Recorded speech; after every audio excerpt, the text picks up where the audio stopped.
Good morning, ladies and gentlemen. We are live. It's a great day to be alive, ladies and gentlemen. December 23rd.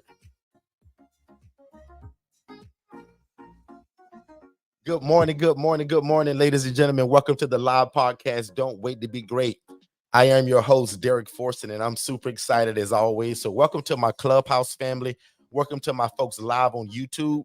Welcome to Facebook, Instagram, and Twitter. So we're simulcasting, and we're super excited to be here. Today is December 23rd, and today's topic is live answers on housing solutions for displaced adults who receive guaranteed income.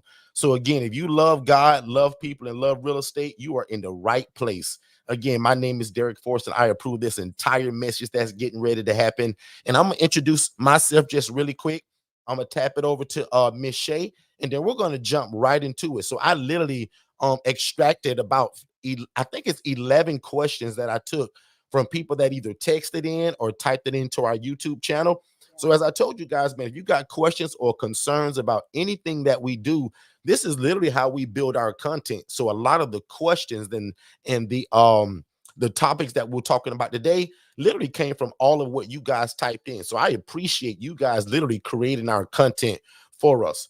So again, my name is Derek Forston. I'm the owner and thought leader of Second Chance Housing. That's my personal independent living facility program where we take people from homeless to hopeful. I am also the founder of Forston Consultants, where my family and I, we go all over the world showing people the opportunity of how not only that we just come on here to talk about it, but how can you be involved in this? And how can you go out and rent or lease or buy a property, make connections with social workers and case managers to start your own housing program? The greatest part about what we do, guys, it doesn't require a license.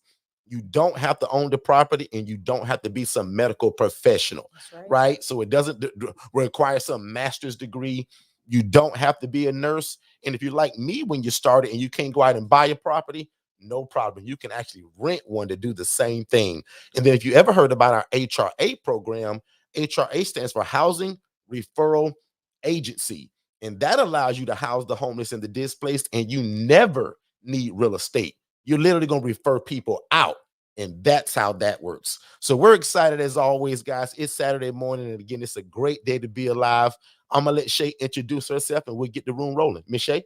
Good morning to everyone on every platform. I'm Shanya Shea Forston, president and founder of the Angela Denise Foundation, which is a nonprofit organization, 501c3 here in the Orlando, Florida area, where we take women from homeless to hopeful, utilizing the ILF shared model. I'm also one of your expert consultants and co-founder here at Forston Consultants, like Derek said, going all over teaching and training people on how to start amazing independent living facilities in your area to make an extreme change in your community by helping those that are less fortunate. So I am excited about today's room. This live, everything that we've got going on this morning as we approach the Christmas Eve is tomorrow, Derek. It is. Can you believe it? Like, Merry Christmas, everybody. Flies. So as we're approaching Christmas Eve and the holiday season, we just want to come in and again do what we do best, and that's share information, give you knowledge, help you to understand how you can change the trajectory of not just your life, your family, but the lives of others that you will serve utilizing this model. So I'm excited about today. I see Tiffany has popped into the building today, Derek, with us to hang out. So let's get this party started, D. All right. So I'm actually bouncing right over to Tiffany and see if she can turn that camera on today. What's going on, Tiffany? Good morning and Merry Christmas. How you doing, sis? Good morning. Tiffany's like, man, Derek, it's early, dog. Don't do that to me. Now I'm all put together. If y'all want to see Walmart, because that's what y'all gonna see this morning. I'm not mad at you, sis. I was like, let me get out here before the craziness starts, because it's nice and calm, believe it or not, here at Walmart in Oklahoma City this morning. So I was like, I'm going right now before everything get turned up. Good stuff. But good morning. I'm so glad to be here. Definitely thankful for another beautiful year that God has blessed me with, and the beautiful people that have been a part of it. And my heart is beyond thankful. Every morning, I just can't believe how good He has been to me and my family and those around me. So just excited. We are here in Oklahoma City. We own and operate Good Samaritan Solutions. Me and my family run that together. We have a men's home, a women's home. and getting ready for some great things. Have some very, very nice men getting ready to transition one out on the 29th, and God has blessed us with two great men that are going to transition in. So we'll be completely full in the men's house when that happens. So just excited about Good. everything. Yeah, couldn't have done it without the Forstons. Definitely, you guys are family, and that's never going to change.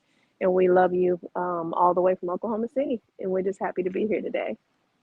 I love it. I love it. I want to probably get some details about that move in, but good stuff, Tiffany. Glad you're here and super excited for you and your family as always. And again, Merry Christmas and all of that good stuff.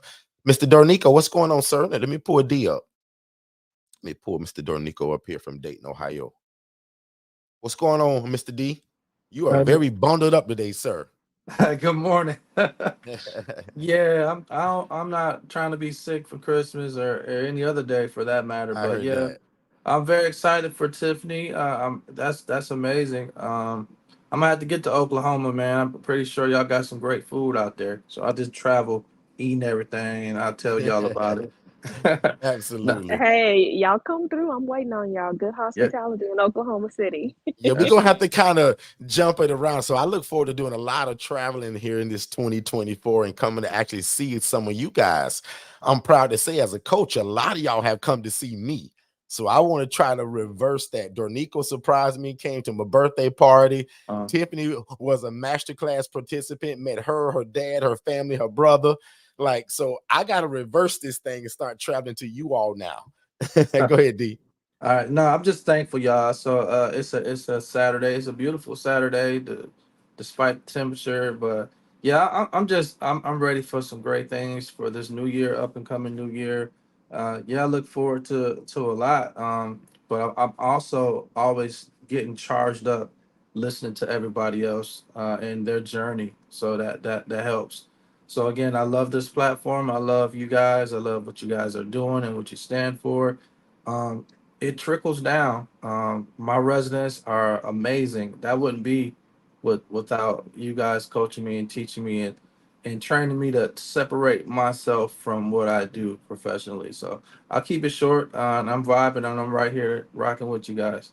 Love you, sis. Good stuff, man. Yeah. Appreciate that, D. And also what I'm gonna do is, like, again, I thank you to everybody that kind of, brought in all of these questions. I'm gonna let you and Tiffany also kind of chime in as well, because I love it when people are also able to hear from other people that we've taught this to. So it's great to hear me run my mouth for 2 hours, right? But from other people that we've taught this to. So we'll kind of do a round table today. So usually, guys, if you're new to us on excuse me, on YouTube, Twitter, or LinkedIn or Facebook, I usually give a long intro into who we are, what we do, and kind of how it all got started. Today, I'm going to do it a little bit different. I'm going to jump directly into the content of it. But if you don't know who we are, I welcome anybody that's new to us. We have an absolute free webinar that breaks it all down in terms of who we are, what we do, and all of that stuff. That can be found at forstonconsultants.com. But I'm also still going to do that at the end, though. So stick around. I also may play a couple voicemails. People really got a kick out of that this past Monday and Tuesday.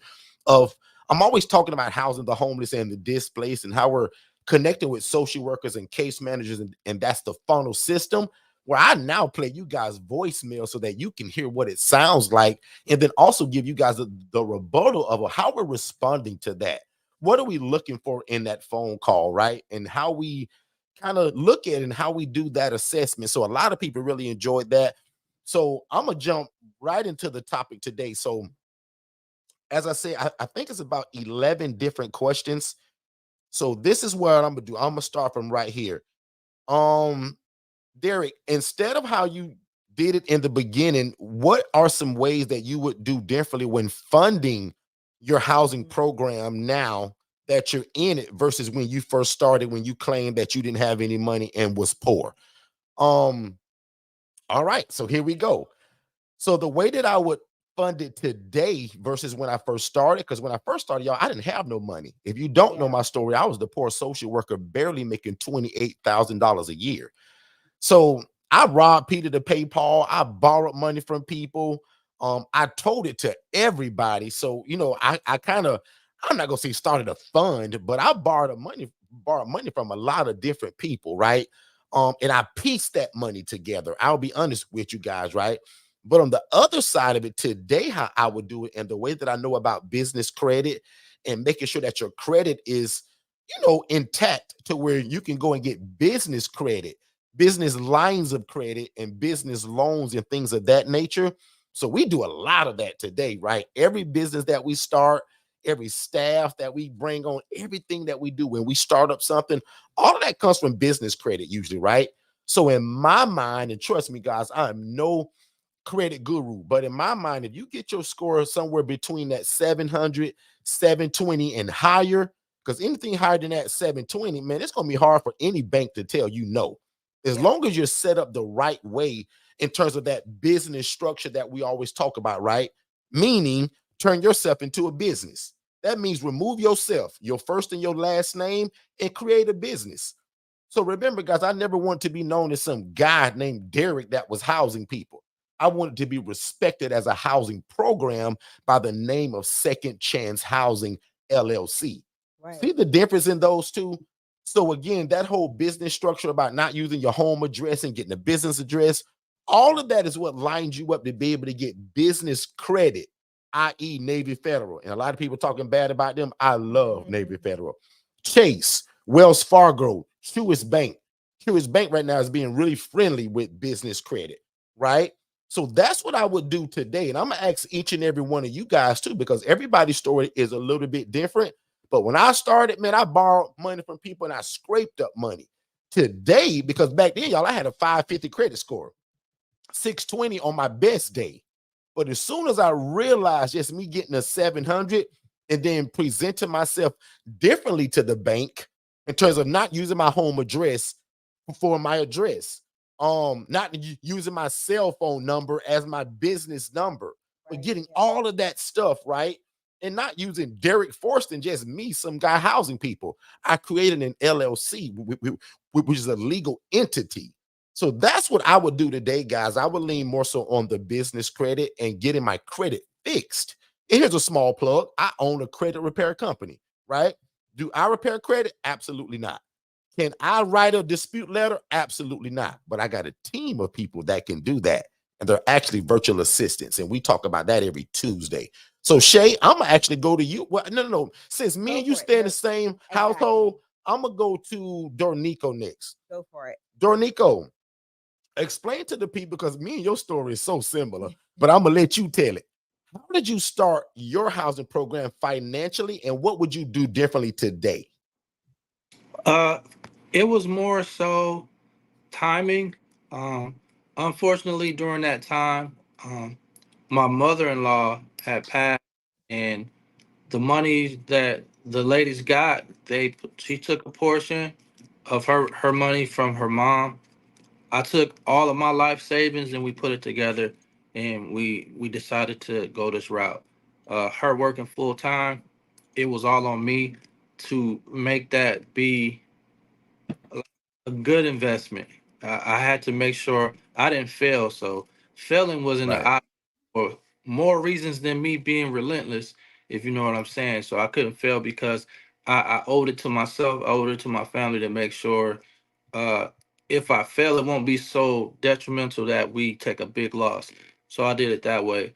And it was like what I would do different, I would have been a little bit more frugal with how we set up the first house. You know what I mean? During the time we had just come out of a storm that hit the city. You know what I mean? It was a the kind of tornado that destroyed everything. So all systems in place were giving all of that free furniture and that stuff to Okay. those displaced families and people. They were getting the bulk of everything. So we didn't have the luxury of going down to the Gotcha. Army. So we had to actually go to, so I knew better than go to the big box store. I went to the small furniture stores that were still giving you nice new stuff, but it wasn't so expensive, like a Ashley's furniture or something like that.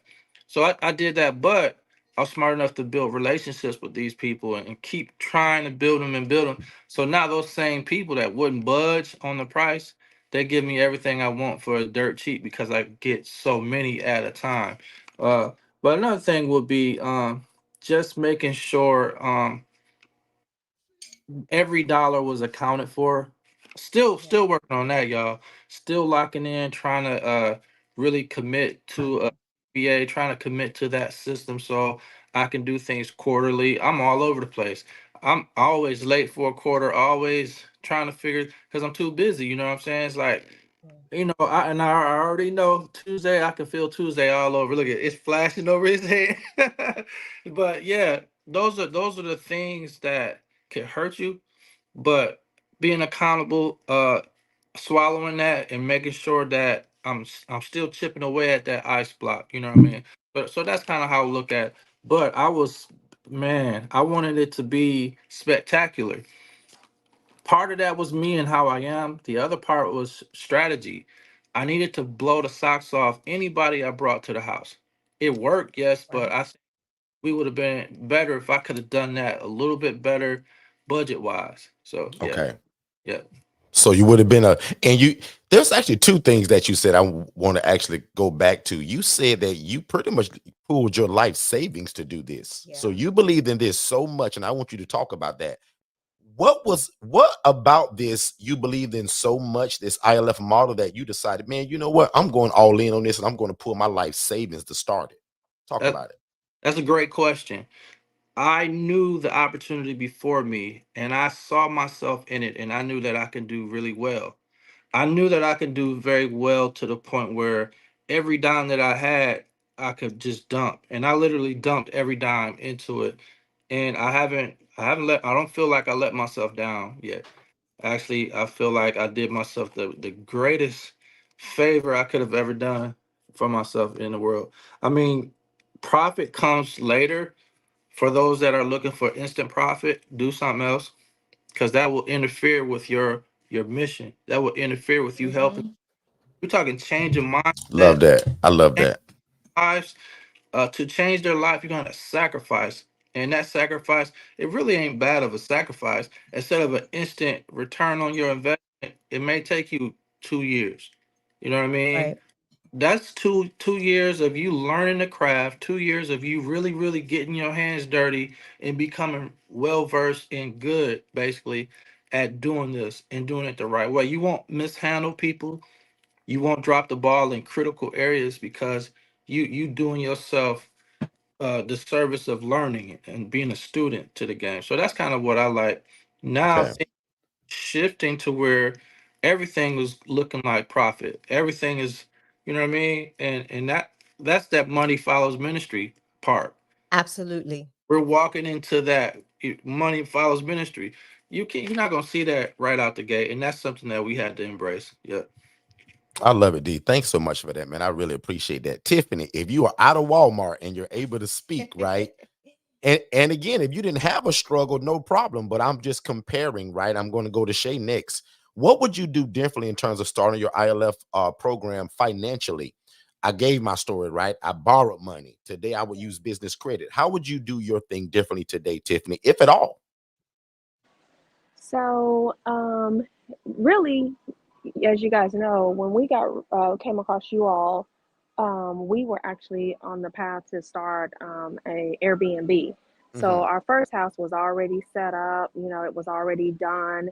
I just had to make a few minor tweaks, meaning that I removed some of the more classy or expensive, not classy, but expensive things out of the home. I removed those things and kind of just readjusted the of what we had in the home. But I will tell you this: what we will do differently this time, definitely with our women's home. I didn't go out and buy new furniture and things like that. We own that home as well, so we didn't have to do a rental arbitrage, but we did have to, of course, furnish it because it was newly, we had just acquired it a few months before. And so I was like, well, what are we going to do? So I kind of took from my coaching and I started pulling from stuff from my own house that was ready to kind of on his last, That's kind of it. leg on his way out the door, but still very nice. So our kitchen table, some of the other furnishings within the rooms, definitely. We did get a pretty good used couch, I guess you could say.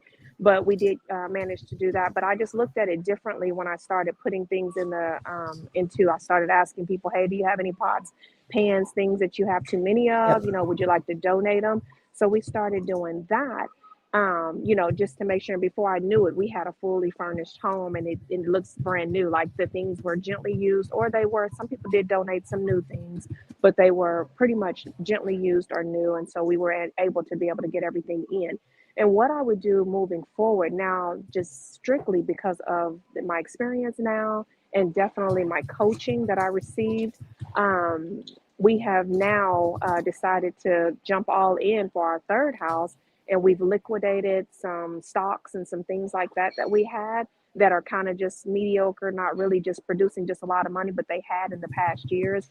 We cashed out of that, you guys, and I am set up for a lady that I truly believe I'm getting ready to pull the Wow. trigger on and get a third house. So we had to get ourselves financially set to do that in order to get that done. And then we've already got a meeting set up next year with our banker to kind of go over what our options is, because he approached us and said, I want to be more involved in this affordable housing thing that you guys have gotten into. So I just feel like that's only because of the relationships that we've had. Remember, I told you my dad is like the president sometime when he goes to the bank. Celebrity, shall I Exactly. say. He's the celebrity. So Exactly. he didn't know it, but he's been, cultivating that relationship for the last probably 20 years since we've been at that bank. So we are definitely, I feel like we're a shoe in with the president because we know him personally. I'm friends with his wife. So we belong to the same brokerage and we've become friends. So it's just like all kind of falling into place. But I know we're going to eventually, at some point in time, I would like to leverage and use their money because they pour into, it's a small community bank, and they pour into our neighborhoods. So it's just ideal to get that all lined up. But I needed to have a little more liquid funds in order to step before him to show him we're not in dire need, like we're not strapped for cash. So we are managing our money and making the right move. But I had to make some hard decisions on how we were going to do that. So I only feel like we can go up from here because of the decisions that we've already put in place this last quarter of 2023. I love that. I I love love it. it. That is when we talk about fostering relationships, I think we don't realize that, like you said, your dad had a relationship for many, many, many, many years before you even got into this space. So it's important that even now, for those that are tuning in on Facebook, YouTube, uh, Clubhouse, come on over to Facebook. Come on over to YouTube so you can get in on the full conversation with our amazing moderators. But with that being said, that you all that are tuning in, wherever you are, realize that the relationships that you're fostering now will have the potential to push you forward in the future, whether it be in regards to business ventures or just even ideas and future opportunities to partner, or whatever it is. You are cultivating and nurturing a business or personal relationships from day one. So I love that. Dad's been the president and CEO for many years because of the relationships he's fostered. You get what I'm Exactly. saying? Like that's amazing. And how many Yeah. times in this room we always bring up relationship, relationship, Yeah. relationship. Real estate and relationship, guys, goes together. The one and the Notice same. that phrase that she said, which is still ringing in my ears. I want to be a part of this affordable housing thing y'all are doing. Remember, I told you they might not even know the name of what you're doing, but they want to be involved in it. Right. And if you missed that conversation we had a few weeks ago with Tiffany, and how she's building all of these relationships in the community by going to these events, you need to go back and check these lives out if you guys are missing them. But anyway, Shay, back on you. Same question. Me and you stay in the same household, but what would you have done differently financially starting your program versus today and what you know now? I think I would have gotten more financially. Let's see. Well, for me, I was a little spoiled, y'all. My first house was given to me by my husband. So that made it easy. But I would say, just in regards to being able to scale quicker and really knock it out of the park for the women, and have more sustainable housing, I would have, again, I would have nurtured bank relationships. That's good. I would have done exactly what Tiffany's dad done. I would have nurtured bank relationships, because with a nonprofit organization, there are certain things that we can tap into Yep. with those relationships. And if I would have known back then what I know now, I would have utilized that those relationships to help push me forward faster with the Angela Denise Foundation. And not just for the housing aspect, for my foundational aspect as well. Just the whole process, the whole thing. Yeah, that's what I would have done. I love it. And even speaking of that whole Truist Bank thing, Shay, if you Yeah. remember that last event we went to, which was actually at a Truist Bank. You guys need to follow Truist.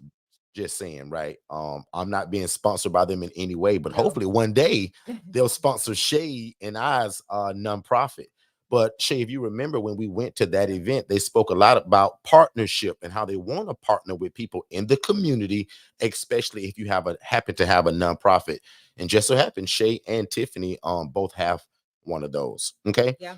Guys, also in between of us answering these 11 most pressing questions from the last week, if you all have other questions or concerns, let us know. Type it into the chat. Today, we are talking about answering live questions about housing solutions for displaced adults. So I'm literally taking the most pressing questions that you all posed to us last week, and we're literally making content from it, right? So thank you all again for giving us the content. So if you're completely new to us, I want you to type in the word new, because I also don't want you to be lost. Usually when we first start in rooms, I give a whole 20-minute overview of who we are and what we do. But today we jump right into the content. So just in case if our newer people don't know the structure of what this is, stick around, because I'm still going to do that, but I'm just doing it on the back end today. So I want to make sure that I came straight in to give the value. So this one is also going to be a great question for everybody. And I'm actually not going to go first this time. I'm actually going back to Dornico first. Dornico, somebody asked me, what do you all make in your decision when choosing the right location? Is there a certain way that you all evaluate neighborhoods or anything that you learned from the coaching?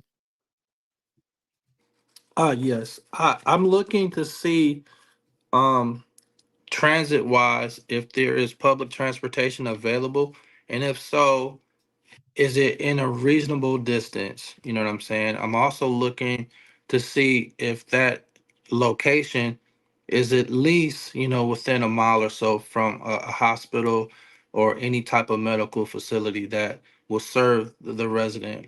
I'm looking for the crime situation, if there is that.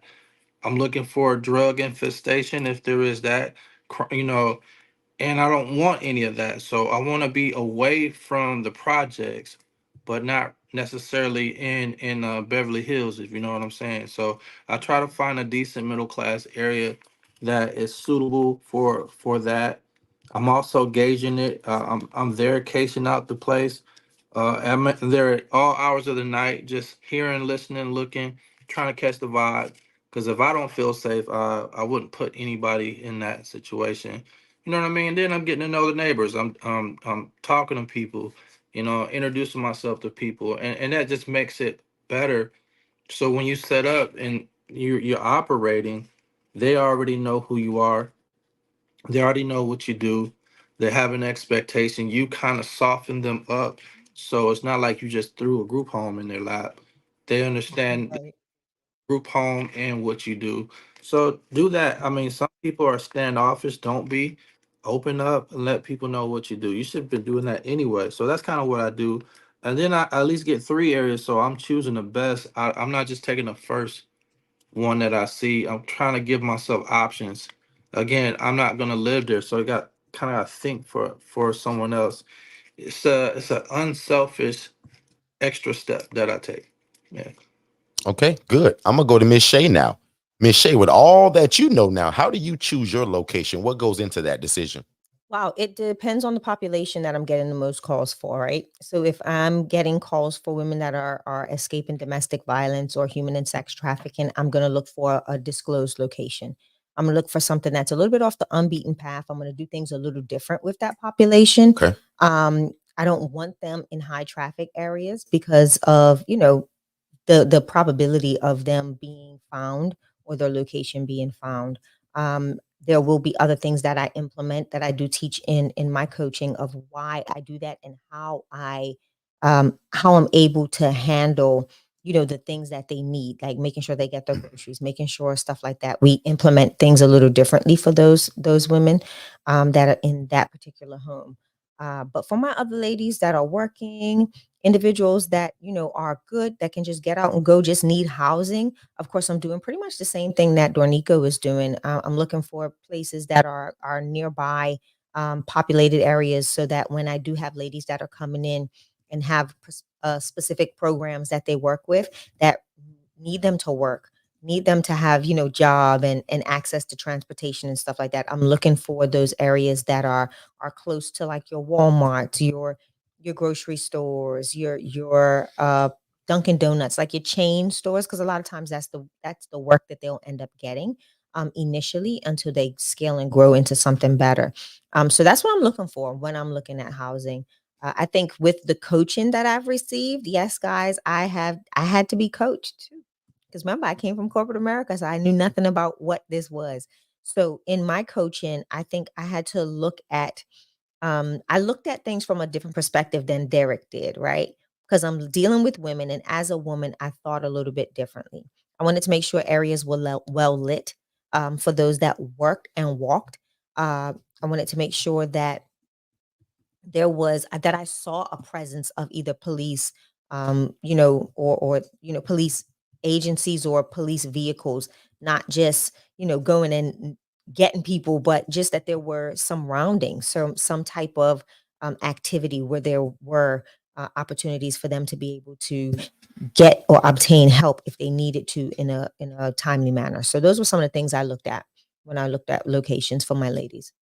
Perfect. Good stuff. Tiffany, over there in Oklahoma City, what are you thinking about when you're looking for maybe your next place? Like you spoke of a house earlier, right? Like what went into that decision that you may get it in terms of where it's located? I pretty much everything that has been said, I definitely take that into consideration. But then I also have been really keeping my eyes open for the wraparound services, you know, like where they are located. Because those case managers and different workers that work at those particular places are more prone to come out if it's 10, 15 minutes away from them. Like they'll actually come out and do a house visit, because I think that's like one stone to killing two birds, because they're going to be able to come out and see the program, how nice Hmm. the house is. They're going to go back and say, hey, this Good Samaritan piece is a legit program, and we need to be more involved with them. And then also it gives definitely my older tenants an opportunity to maybe not so much have to get out of the house so much, where their wraparound service representatives will come to the house, assess them there, have them sign paperwork. It's just kind of a less hustle and bustle for them, because sometimes it's a little challenging for them to have to get up and go to these offices. But when they come, when they're willing to come to the house, and of course, I always encourage them to come. When they do Hmm. come, it just kind of works out better. I'm able to meet them. They're able to kind of meet us on our turf, in our setting, where we can kind of control kind of what's happening in their offices, as people in and out. Sometimes they're just cramming us in a little bitty, you know, office that's not big enough for all of us to fit in. And so when they come to the house, you know, we can be more welcoming. Hey, would you like a cup of coffee, a donut, something, you know, to kind of show them just what their clients will get if they do decide to send them to actually stay at Good Samaritan Solutions. So it kind of just, you know, I want to include them when I am, or think of them and be considerate of them and where they are located when when I have my next house. And my next house, you guys, is ideal to that location. So many wraparound services are in that area. It's just Perfect. crazy when I was kind of going around looking at the different offices. So definitely an opportunity there. Perfect. I love it. That's I awesome. love it. So now my turn, right? You guys do want to hear from me, right? Yeah. So my saying is pretty much what a lot of you said already, right? My famous quote for this is when people say, well, Derek, where should I get it? It can't be in the hood and it can't be in the heights, right? It can't be in the hood at the low, and it can't be in the heights either, right? So then I always give an example of just a local neighborhood that's close to where we are, right? If you're in Central Florida, most people have heard of Windermere. That's a really, really nice part of town to live in, right? Guys, it wouldn't be appropriate for me to put one of these there. It's upper echelon of people, rich folks. They don't want this around there, right? Multi-million dollar homes. And neither do I want the trouble of them questioning me of why I'm doing this here. But guys, guess what? I also don't want it in the hood, because I'm trying to change the way these people living. I'm trying to change their mindsets a little bit too, right? And I also don't want to be embarrassed when the social worker and the case manager want to come to the house and visit, and they got to be embarrassed or afraid to drive to go see their clients. That means they're not going to send me clients if they're afraid of my address. Some of these social workers and case managers, Dornico, they're so good at knowing their area. When you give them the address of where you're located, they're already afraid of that. Like, ooh, they're in that part of town. So I tell you all a lot of times that a lot of the case managers and social workers are shocked, and they're surprised when they do come to our places because they're so nice. They look good, they smell good, and we're going to make them presentable. And then I got whole videos on my YouTube channel of case managers telling you that when they walk into a certain place, they're tucked their pants inside of their socks. If you ever missed that one on my YouTube channel, check it out. Real case managers telling you about, well, their places are different. But the other side of what we're used to seeing is when we walk into a place, we don't want to sit down. We don't want anything to eat or drink. When case managers come to my homes, guys, my clients offer them coffee, and some of them accept it. You can't find many case managers, guys, that are going to what people call a group home or a housing program where they'll actually accept beverages and food out of that place. So again, not in the hood, not in the heights, and I like to get it in places where the local Walmart is, the dollar store, the Dollar General, Dollar Tree, the local mom and pop gas station store. This is where our clients shop at. Our clients ain't going to Walmart all the time. Yeah. They're not going to Publix at all. But the local gas station, the local corner store, as some of us call it, they love that stuff. I don't know why, right? But again, I want it local to, like Dornico said too, to bus stations, because I'm not driving these people around. Now, when I first started, I put all these people in my car. I drove them around because, guys, I was just trying to help. I didn't know what I was doing, and I was just thinking that was a part of what I was supposed to do, Miss Millie. Millie, nobody told me, Derek, you're supposed to be driving these people around. Yeah. They're supposed to be independent. You just provide the housing. So again, not in the hood, not in the heights. I love it if a lot of local stores are nearby and local transportation. Because a part of my program rules, you need to understand the bus system. Because if you don't, you're going to be stuck in Orlando. You need to understand the bus system, guys. So that's the part of their independence to me. Okay? So we'll wrap that question up. Hopefully you guys are finding a lot of value out of this. Next question. I'm going to go to Tiffany first, and then I'm going to go to Dornico. I'm going to go backwards. Tiffany, is there ever an opportunity where you allow outside organizations to come into your ILF to render services for anything? Is there any time where you allow outside agencies to enter your ILF to serve your people for whatever? Talk about it. Oh, yes. Like I just mentioned, that is ideal for them to be able to come in and do that because it builds relationships with you and that organization. And it's also an opportunity, like I said, mentioned earlier, for the clients that you have, the tenants, whatever you call them, in your house to be able to get those services brought to them at their front door where they're not having to be challenged. Because sometimes these individuals, they may not get around as well, you know, like maybe they walk on a cane or they're just elderly. And I don't know about you guys, but my elderly people, they don't wake up at the crack of dawn. They want to sleep in for some reason. And so Exactly. they always say, well, sweetie, I can hear them on the phone. Well, can you come after 1 o'clock? Because then I'm up and I've had my coffee and all that. And it just trips me out because I'm used to them getting up. And we're halfway through our whole day already by 1 o'clock. Why did I just tell one of my ladies that? I said, girl, before you wake up out the bed, I'm like almost getting ready to plan dinner. What are you talking about? But yeah, it's just one of those things that I just want to be as accommodating as possible. And I think that it is very welcoming when you do invite them in, and it shows that you have nothing to hide, and what they see is what the clients will get when they come and stay in your housing program. So you want to be as hospitable and as open and flexible as possible because you want those people to come in and see kind of how your program is ran, and you want to be consistent with the way every time they come for an appointment, you want to have that same atmosphere. You want them to the where they start to come and they already know and expect what to see when they come to your housing program. So it's definitely a great opportunity to open up the doors to all the organizations that need to come in and render services, especially if they're doing what they're supposed to do. Now, you don't want drama brought to your house, but definitely if they are doing what they're supposed to do. So you kind of need to monitor and kind of check in on the cameras. Or I'd like to personally be there, and my tenants, they welcome me being there with them. And so it's just an opportunity for everybody. It's a win-win for everybody, should I say. I love it. And again, it's relationship. I love it. All about it. Dornico, talk about it. From Dayton, Ohio, you have 3 facilities. Is there ever a time where you allowed an outside agency to come into your place and render services? Okay, I'm gonna answer this, but then I'm also gonna give a caution to the answer. So let me do Okay. this. So I do that, yes, because I don't provide wraparound services. So I would say yes, but then I would say especially to the entities where I have an ROI, where the release of information is there. I can talk to this place about that particular resident anytime I want. So that place gets their own code. They can come in. They don't even need to call me, right? Because everything checks out. My caution would be there, greet the person, get the business card with with their name on it. Because I can come to your facility and say I'm providing service for whoever. People are slick. My lady operators, I caution you, be there. You know what I'm saying? Get that business card. Do your due diligence, if I'm saying that correctly, because people can get hurt real easy. That baby daddy that want to really get at her, he's slick. He know people.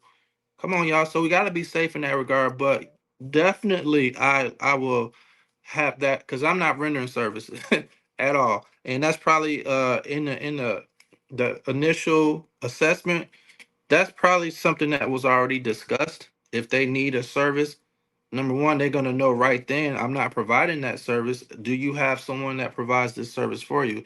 So already I would already been hitting on that ROI, already been hitting on a meet and greet, me and that entity. So that would already been established. But for a random person to say, hey, I need to come in and take this person's blood pressure or reevaluate this person's for medication adjustment, whatever, I really don't want to deal with that. Like you said, I'm just a landlord. I'm not trying to do none of that. So yeah, but I will caution the lady operators, especially, get them business cards, do some fact checking, have So a friend awesome. go see if Cat really work at A&B Enterprises or whatever. What if they don't? I have this little weekend job I'm on right now. There's one of the residents, they think she cuckoo for Cocoa Puffs, but she really not. She was like, yo, this person don't even work there no more. Why he keep coming to my house?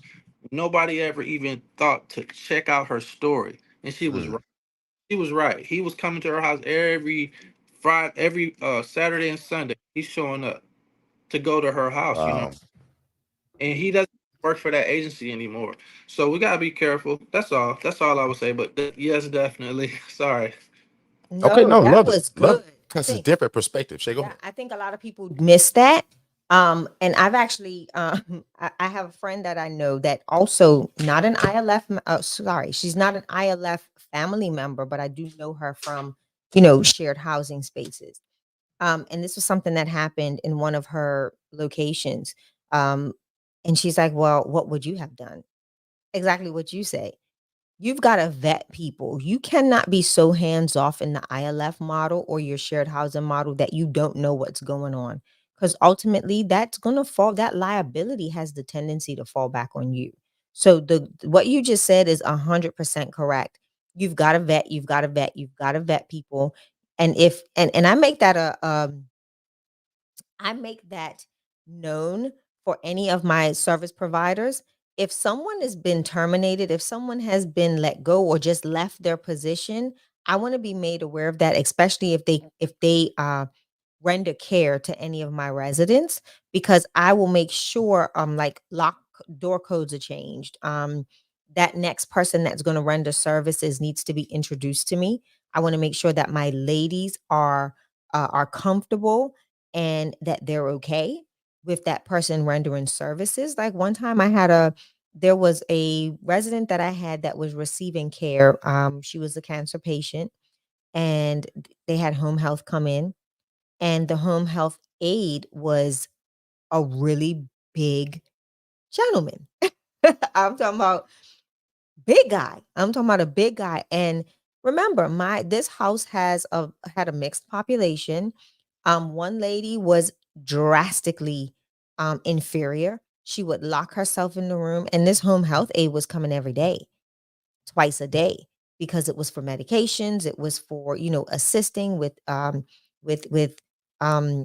dressing changes. It was all sorts of stuff that they were doing. And the patient was fine, but my residents weren't. So I had to get with that company and say, hey, listen, you're rendering services here. I was unaware of the services that were going to be rendered. Now that I know, we need to revisit this situation because of um, the housing model that I have, and that's just easy conversation.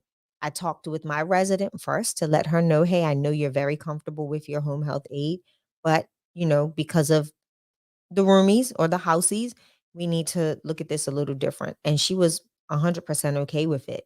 So again, it's just knowing what you need to know to render safe services. And that's why we always say that we provide affordable, safe, clean living environments. And Yep. by safety, it means making sure that our residents are safe, even when it comes down to the people rendering them services that we don't render services, but those that are rendering them services, I want to make sure that it's done and being done safely and accurately.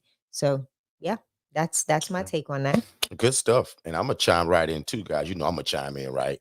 So I agree with what Dornico ended with, right? We don't want to think we're bringing in people that are going to be helping us, but they're actually not real people or something like that. So first of all, let's make sure that we're working with real third-party people. Real And entities. I'll just name one, like the FACT team. So FACT. The FACT team, and I'm actually going to give you guys the definition. I talk about the FACT team a lot, but I'm actually going to read it to you today. But I'm going to give the simple Derek version first. The FACT team works with a population that either does a lot of repeat. There's a term that they don't really like in this world, but they're called repeat offenders. People that always go to the mental health hospital over and over and 3 and 4 times a week. People that go to the state hospital a lot in Tallahassee. And I'm gonna bridge that into how I've now become the director of housing for Noah's Ark Housing now in Tallahassee. And that's all Otis did. So if you guys didn't know my brother, I'm sure a lot of y'all did. My brother worked heavily with the FACT team.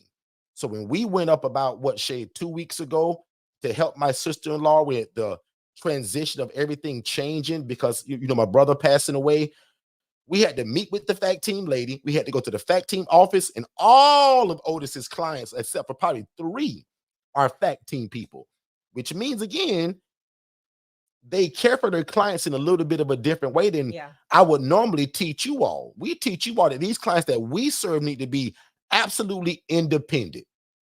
They got to be able to live and thrive on their own without the need for medical oversight or staff.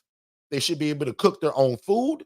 That means make your own ham sandwich. They should be able to take their own medications, meaning understand what they are and when to take them at what time, without reminders. If they need that, guy, they're not independent. And they must know how to provide their own transportation via the local bus system, like Nico just told you earlier, right? Very few of these clients that we have drive. So if you're in Florida, it's going to be called the FACT team, FACT. But no matter where you live, they have these kind of programs everywhere, but they just name them different things. FACT team for us stands for Forensic Assertive Community Treatment. That's the team that's designed to provide intensive community-based mental health services to individuals who have had contact with the criminal justice system due to severe mental illness. The FACT team approach emphasizes outreach, engagement, and support to help these individuals avoid repeated hospitalizations or incarcerations. I'm gonna stop right there. One of the things that I love about the FACT team, if the FACT team called me and said, hey, Derek, I got a great guy. His name is Joshua. You need to place him in the next 2 days. If I decide to take Joshua, guess what, y'all? He's really not that independent in terms of his medication and all of that. But guess what the FACT team specializes in doing? Giving him the medication and showing up every day to give it to him. So if Joshua's on meds at 9 a.m., they're going to come and give it to him. Yep. If Joshua got meds again at 2 p.m., they come in every day to give it to him. And the goal is to train Joshua and teach him eventually how to become medication compliant. Yeah. which is one of the most important rules we have for my program. Dornico is probably the same. So is Tiffany, and Shay sure is. To be admitted into one of our programs, guys, you got to be medication compliant. Because if you're not, you're going to get mentally off, which is going to cause you to be out of order, disorganized, disruptive, all of these other bad names that I can keep naming, right? So once again, I love the fact team. Now, I'll admit here in Florida, I don't work with the fact team as much at Second Chance Housing the way that I did when I first started. When I first started, I had whole houses filled with the fact team. But guess what? I just told you guys last week, Shay and I was taking over a house by the first of the month. That transition happened already. I went to meet those guys yesterday. 4 people in that house are under fact team care. No problem. That means fact team comes to the house. They have their own doctors, their own nurses, their own psychiatrists, and their own case management that comes to the house every day. And they're going to watch Joshua pop that pill every day. They're going to open the bottle. They're going to put it in his hand. Some of them almost go as far as saying, go, and they'll place it right here. Swallow it, watch him swallow it, and then they date it and they document it. Absolutely. That's what the fact team does, y'all. Now watch this. Joshua is the same client that may not be a good fit for my program if he's not under fact team care. Because Joshua by himself, he may not take his meds. He may not go to treatment team. He may not go and see his doctor. He may not go to the nursing appointment. But guess what the fact team do? They bring all the services to your place. That's powerful, y'all. And that's why I like the fact team. And now that I'm the program director in Tallahassee now in Noah's Ark Housing, I'm working heavily with the fact team. Yeah. And guess what? If you get a guy that get off meds, he gets out of order, starts acting all out of control or not behaving like he should, we're going to lean on the fact team to help us either readjust meds, more counseling, more therapy, or maybe move him somewhere else more appropriate. That's why I allow outside services. Put a thumbs up in the chat or type the word yes if that made sense. Put a thumbs up in the chat or type the word yes if that made sense in terms of how we think that looks, because you just heard all 4 of us kind of give you a little bit of a different spice. And notice that I only named one person that I'm kind of going to work with. But that's multiple. I told you guys about that program called HOPWA, HOPWA. It stands for Housing Opportunities for Persons with AIDS. That means they only serve that individual. I put a whole video out, I think it was this week, about like what kind of people do you take or don't take? Who may get discriminated against? Why are homeless people homeless? Sometimes simply because the guy got HIV. Now, that don't bother us. But some people say, man, you got AIDS, you can't live here. Man, I know a program that they literally cut the check. Long as that person is taking the medications for the HIV every month and going through case management, they literally help that person and we work with them. Okay. So I just wanted to explain that because that is a company that for sure, or an outside provider that I have no problem working with, because they're going to do the very thing that may scare me with that same client if he's not under their care. Right. Medication compliance is very important. So next question. Managing daily operations, how do you guys do that? Are there systems in place that you use, or how do you guys use your virtual assistants to help you in housing the homeless or your housing program? Shay, you go first. I want to start with just the day-to-day. As an ILF or a housing provider, you got, especially when you're starting this thing, right? You cannot, and hear what I'm saying, you cannot be so hands-off and say, I just want clients. Just send me residents. I just want residents. You are setting yourself up for extreme failure. Okay. You will have a grand opening, as Otis will say, a grand opening and a grand closing. Okay. And that's what we're not looking to do. We're looking to help help our communities and help these individuals have a safe place to live. So even those, like, I've gotten calls all week this week from people that are like, hey, you have a housing referral agency. I just started and I left this week. Got the keys. I have my house. And can you send me residents? No, I'm sorry. That's not how this works, right? I'm going to make sure that you're fully vested in these individuals' lives, because what I don't want to do is send someone to you that is not going to be taken care of or treated appropriately. So, with that being said, I'm going to say this to the day to day is being active, being hands on, having conversations, fostering relationships with the providers, the community providers, joining organizations that can help you navigate this space appropriately, and not just looking for a handout, right? You A lot of times people just want to do the housing model because they see income. Dornico said it great earlier. Like, you cannot do this without a heart of compassion. Um, you've got to know what your community needs, and you have to get out in the community in order to assess the need and provide what is needed in that community when it comes to the housing market, right? And that's one thing I'm going to say. You've got to be hands on, initial hands on, hands on, hands on, cultivate and nurture relationships. Make sure those relationships are strong. Don't just go bursting into a place saying, "Hey, I got a house, send me some people." They'll look at you like you're crazy. They want to know that you are going to care for their residents just as you as they do, right? When it comes to the virtual assistant aspect of it, I have virtual assistants assist me in all parts of what we do at the Angela Denise Foundation, right? That is um, helping me navigate new upcoming organizations in my area so that I can be the first to jump in and partner with them.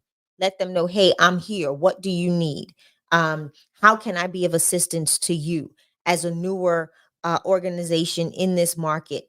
What are your goals? What are you tending to meet? Like, my virtual assistant can do that and then create that bridge for me to go in person and now meet them and set up that time.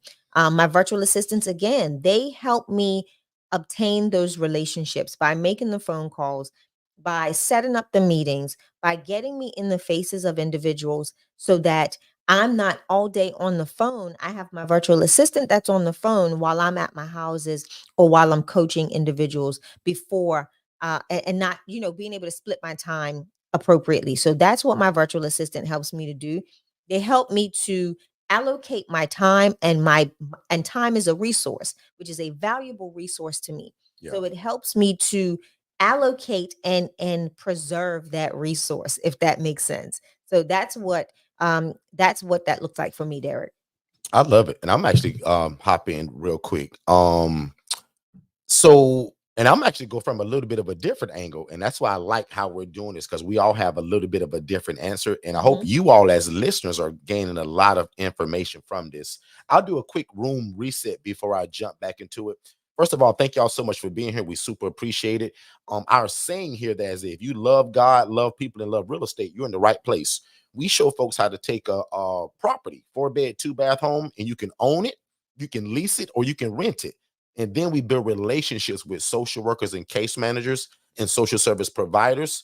That's what we call our funnel system. And that's how we fill these homes with really, really great people that receive guaranteed income.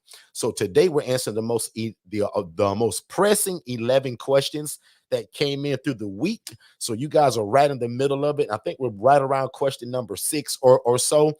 This question says, how do we tie our virtual assistants into what we do? And are there any systems that you've put in place now from the beginning that you use now that you didn't in the beginning? So I'm going to go. One of the systems that we've implemented, and Shay just spoke on, is the virtual assistants, but we do that for maintenance calls now. So it used to be that if the sink starts leaking, or if the tub's not draining, or if the toilet won't flush, my tenants call me all day, every day, 50 times a day. And guys, I've been in this so long now that I'm really busy. God has blessed us to have a lot of different things in our hands and a lot of stuff impacting the community and the world. So I'll be honest, I don't have time to answer a phone call about a leaking toilet, right? So when we got these virtual assistants that work for $4 an hour, they take all the maintenance calls now. We now tie them into what we get. It's called American Home Shield. That's an insurance. And there's a lot of companies that do it, but I'm going to just give one example. We use a company called American Home Shield, where that if something breaks, I don't care if it's the AC, the washer, the dryer, the refrigerator, the stove, the oven, the can opener, the freezer, whatever. The plumbing, if something breaks, I pay what is it, $49.99 a month for to put in a work order. Somebody's going to come out and either fix it or replace it brand new. Right. Because I'll admit, I'm not very handy. God didn't bless me with handy hands, right? I'm more of a forward thought thinker, right? I'm not good with my hands. So we use that company, but now, probably within the last few months, we've tied our VAs into it. So instead of me calling American Home Shield or going online to put in a work order, we tied it through LastPass. And we give our virtual assistants access to that and our login, and they put in the work order now. So now it works like this. The sink's leaking at one of my places. The tenant picks the phone and say, hey, Miss Jess, just want to let you know I'm at property 2213 Cypress Court. The sink in the first bathroom downstairs is leaking like a faucet. Can you get somebody here and put in a work order? Jess gonna say, no problem. Thank you so much. I appreciate it. And I'll call you back and let you know when they're coming. Jess is going to go online because she got access to it. She's going to put in a work order. She's going to call me and say, Mr. Derek, Abe's Plumbing is coming out Wednesday at 3 o'clock. Just wanted to let you know. I'm also going to call the ILF house back and tell all of the tenants. So you have a great day, Derek. See you later. See how that removes me from being involved in even the maintenance? I'll take it a step further. I'm now training Jess, my VA, to deal with complaints. So I also don't want to hear and get calls about, Mr. Derek, somebody stole my bag of Doritos last night. Mr. Derek, I had a pitcher of Kool-Aid in that refrigerator. You know, when I came home from work, it was almost gone. Mr. Derek, I popped some popcorn yesterday, and I came back and I had 14 kernels missing. Really? Guys, I got a whole video on YouTube right now that's called I Am Not the Food Police. My job is too important, guys, to worry about who ate my Cheerios last night.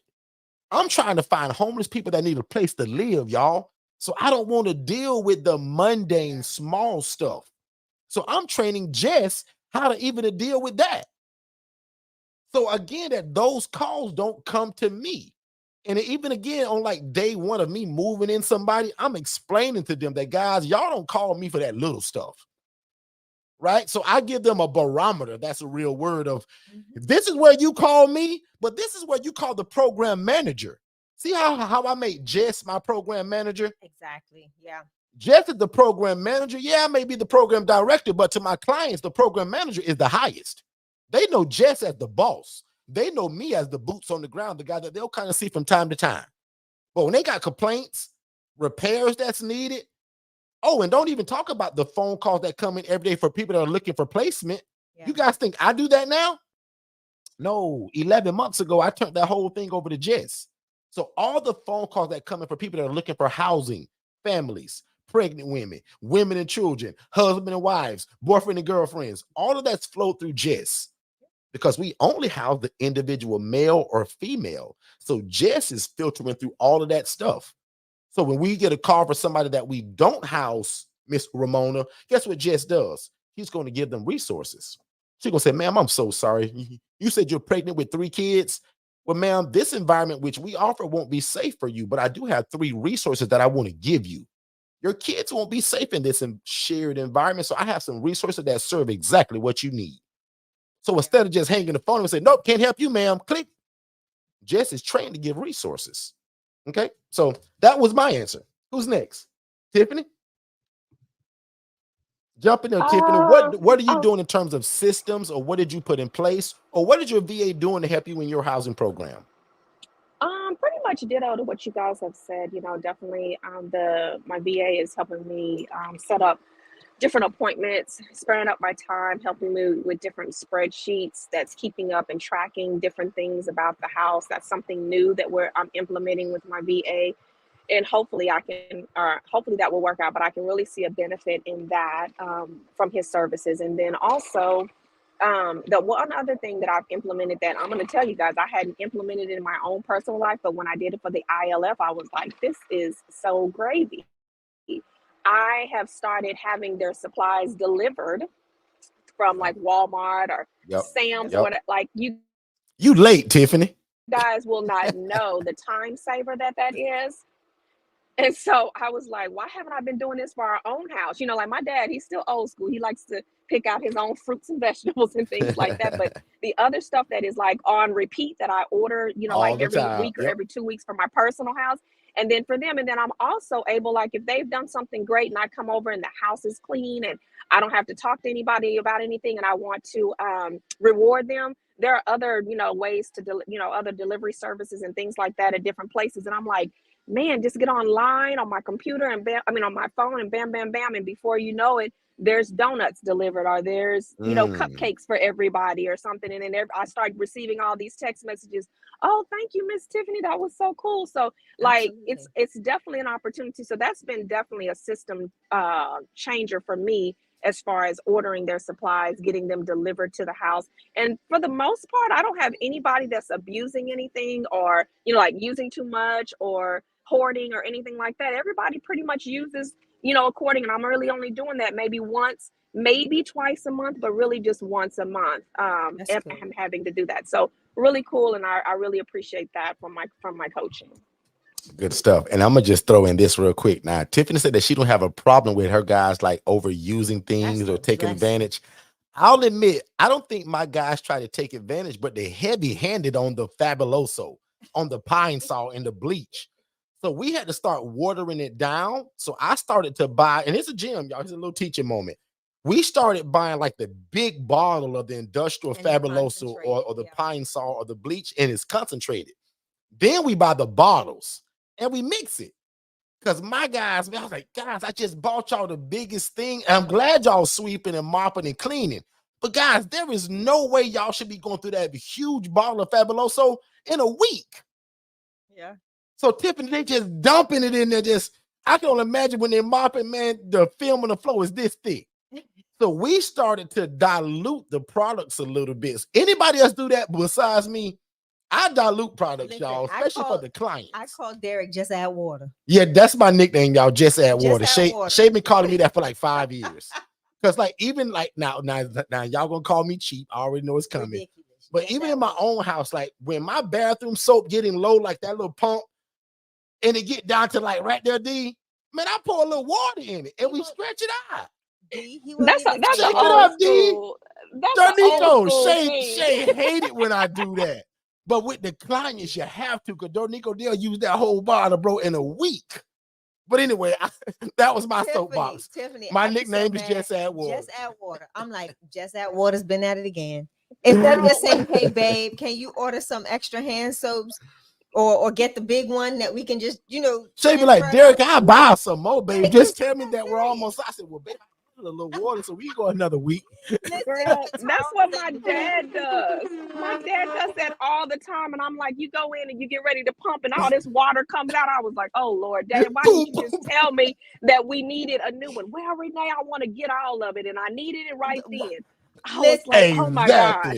Exactly. Because y'all know to get real low, it ain't Oh pumping like my that no goodness. more. Stop But it. boy, if I had just a tea little bit of water, now I got a whole 2-3 weeks left. But that's just me, though. Lord have mercy. Katara said, I do that Katara said, too. I do too. Anyway, Nico, jump right in there, bro. Any systems or things that you put in place that you said, man, why did I do this in the beginning? What have you added, D, to make your program better, bro? I'm still hands on. I'm still showing up. I'm still there. I'm still checking rooms. I'm still checking levels. I've now allowed them to determine who was going to notify us. I don't. I don't make a fuss about that. Uh, we'll get a text message that somebody needs something, and that's cool. But I still find the 2 pack of toilet bowl cleaner still brand new, and I'm like, okay, the whole Fabulosa bottle. So I said, well, if y'all cleaning, what are y'all using? Because this should have been gone. So I'm still Yeah. having. So when you have new people, I'm just being nosy. I don't trust everybody just yet. You know what I'm saying? I got that one person. Someone said, the money is in your follow up. I found a lot of people that I'm bringing in. Is people that I assessed 2 years ago, just about, and they're finally coming in. You know what I mean? So I still just try to do my due diligence, if you will, be nosy, and then reward their efforts. That rent raffle is kind of a big thing, man. We're gonna really kick it off again.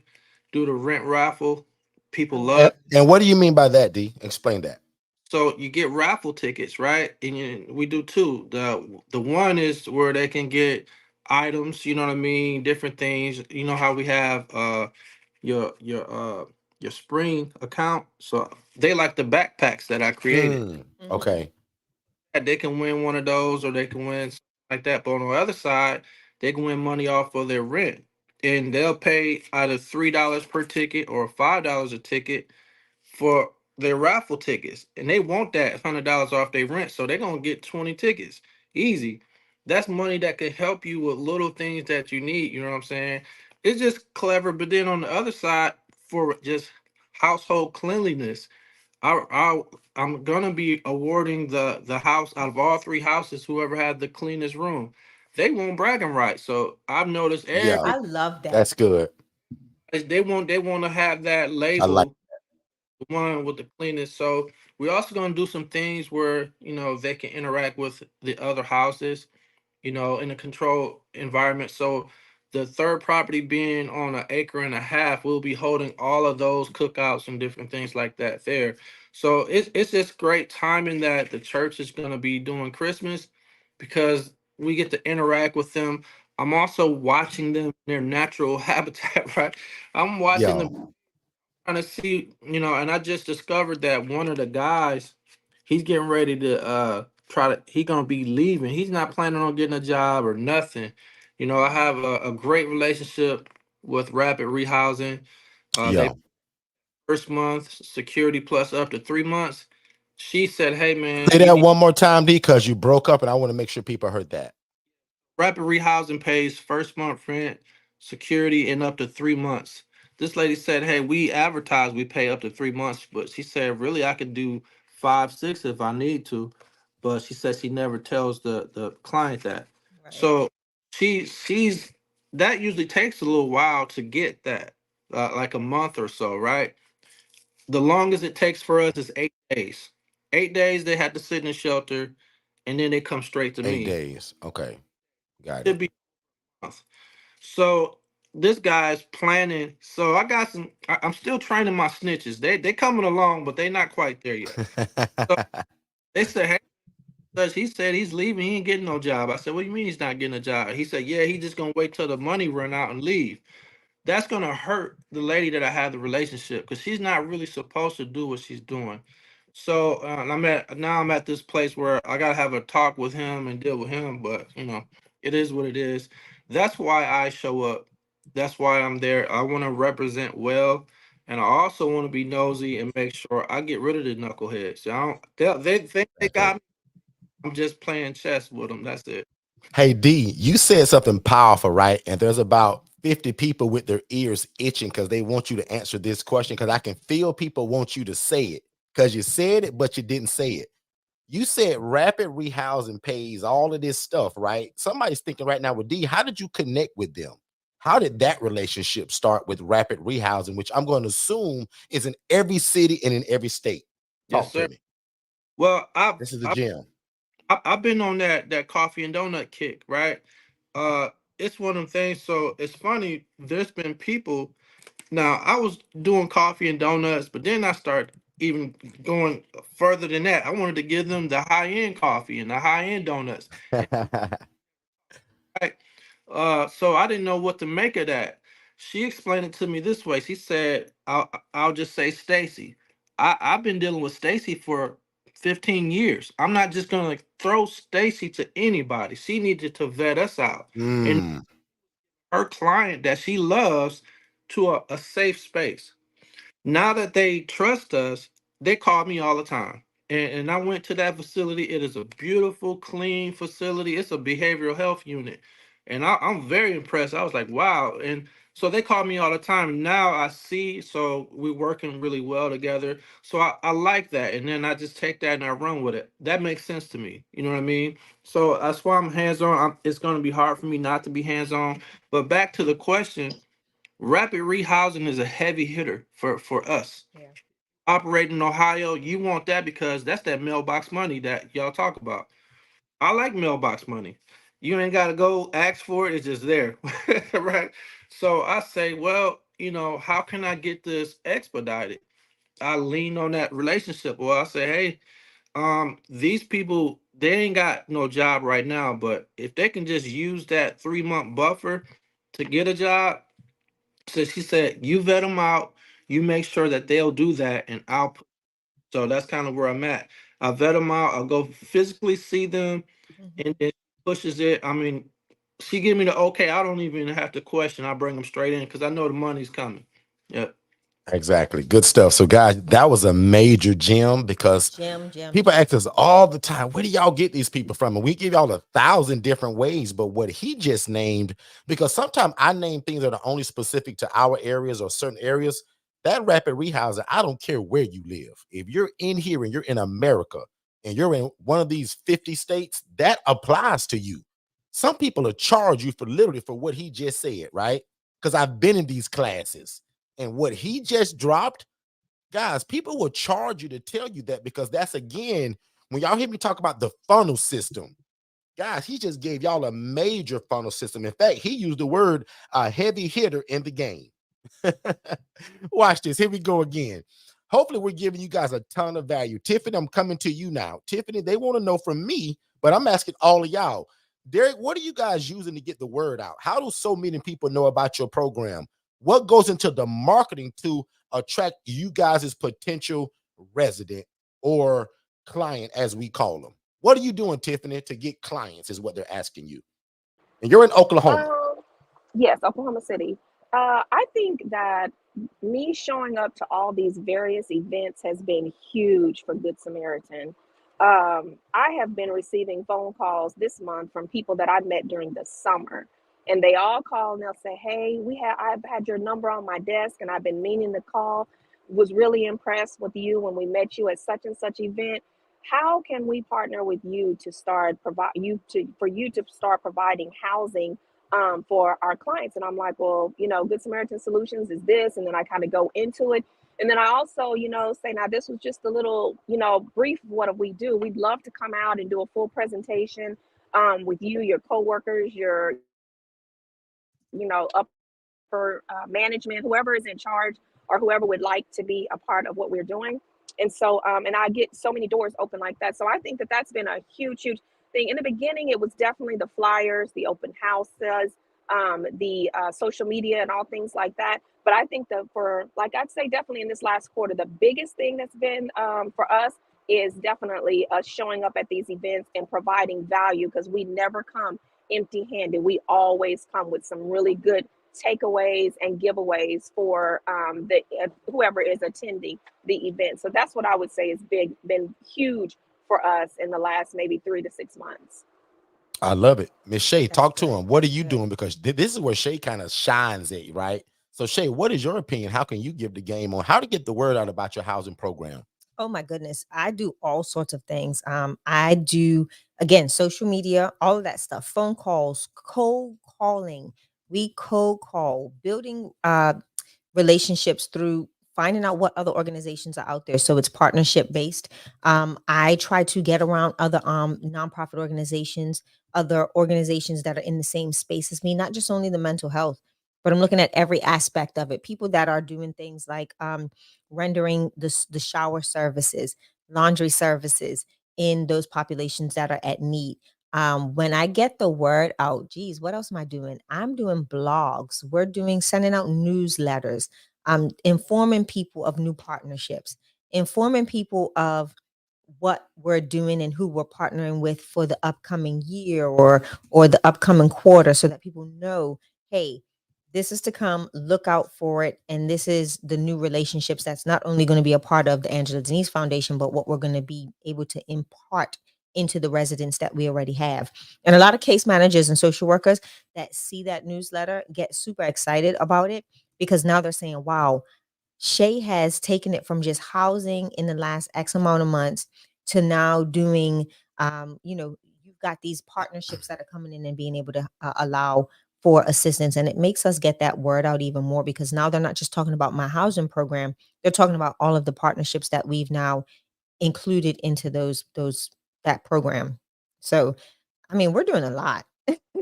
Like, I hope that was enough, but Yeah. we do a lot of different things. Good stuff. Dornico, same question, big bro. What are you doing to get the word out? How do so many people know about you in your area where you live in Dayton, Ohio? I'm remaining Googleable. I noticed on Ooh, I like that term, remaining Googleable. Somebody put that on the t-shirt. Googleable, I yeah. love it. Remaining Googleable. I Uh, love that. there are people that you ask them, how do you hear about your company, and they'll tell you, a friend referred them, somebody everybody's saying Google now. So when they Google shelter, they get me smiling, waving at them. I don't know why, but then I go into, well, I'm not exactly a shelter. I love that.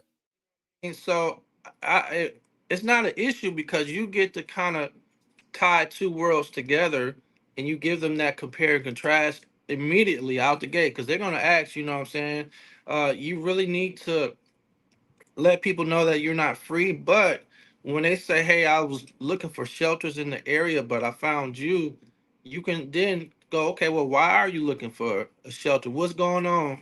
And that kind of goes into the icebreaker, and it kind of sets the tone for the conversation. And then out of that so there's two ways I think you can have that assessment. It can be just random questions, or it can be a fluent conversation. I like the fluent conversation, because I get to pull more out of the person. And I think when it's a nice conversation and a nice vibe, and then you touch on those touch points, you get more truth, and you get more of their personality, and you could determine whether they're a good fit for whichever house. And then you can have all of that information ahead of time.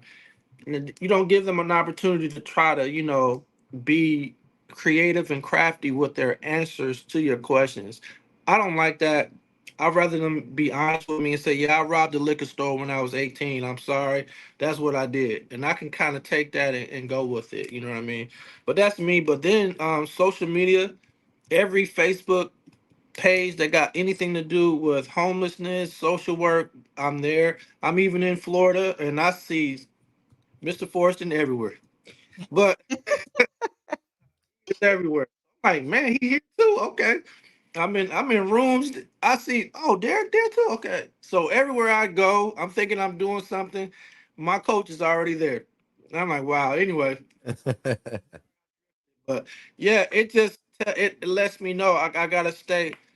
It ain't always easy, but we can't cut corners on even where we go to get people's.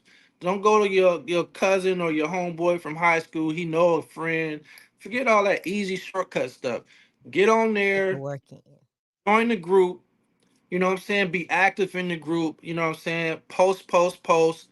They're gonna start asking questions, and then you'll see a feed of conversations amongst people about your company, and you can just sit there and watch and see what they're saying, and then you can see the problem areas. I say problem area, meaning something you really need to shed more light on. They want to know about the rates. Okay, I can shed more light on that.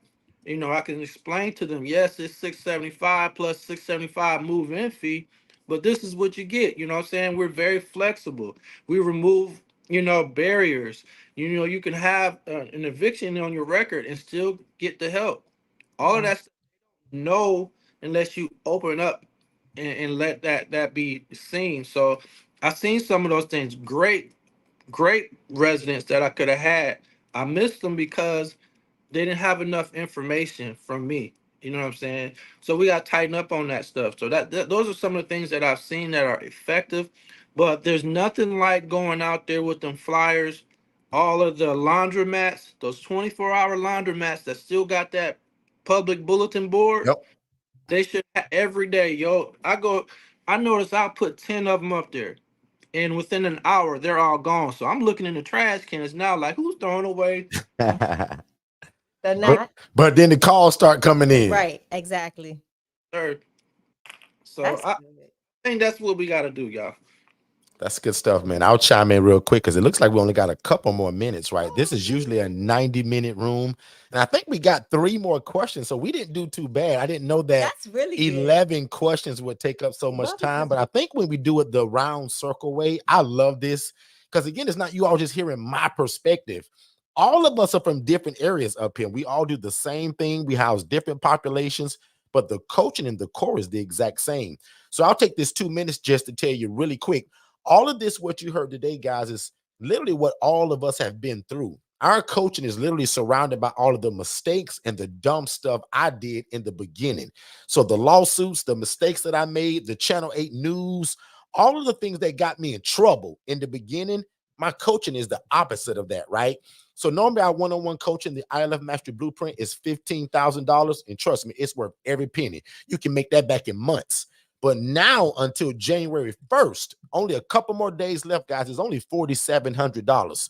So for $4,700, guys, that's a no-brainer to get our one-on-one coaching, every course and ebook and curriculum that we've ever created surrounding housing people, you get it.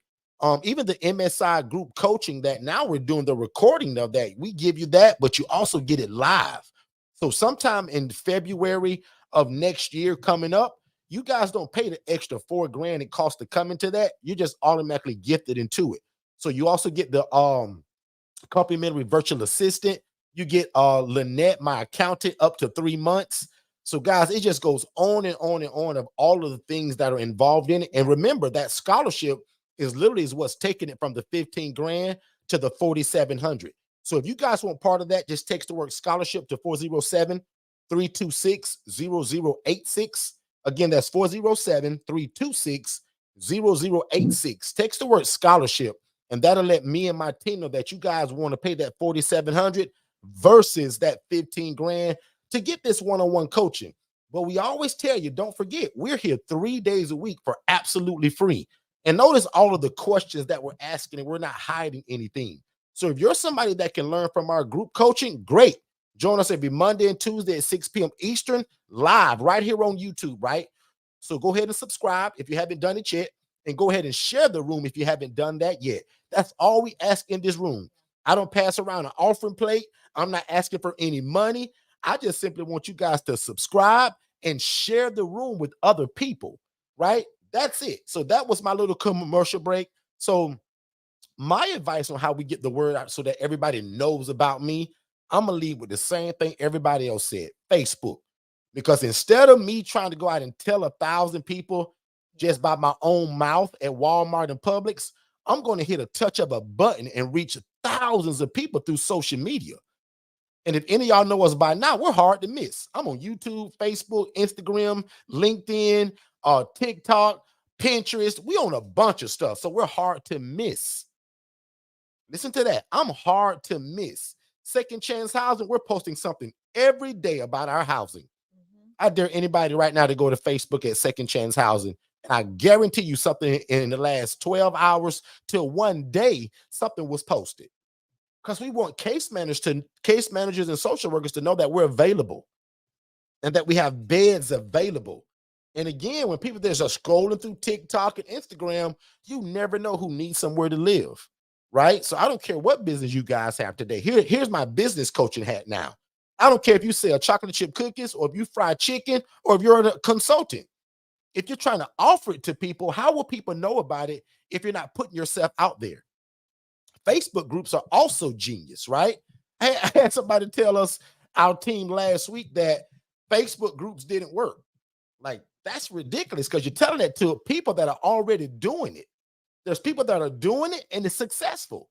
And would it happen the first time you post? Maybe not. But consistency with anything, guys, will work.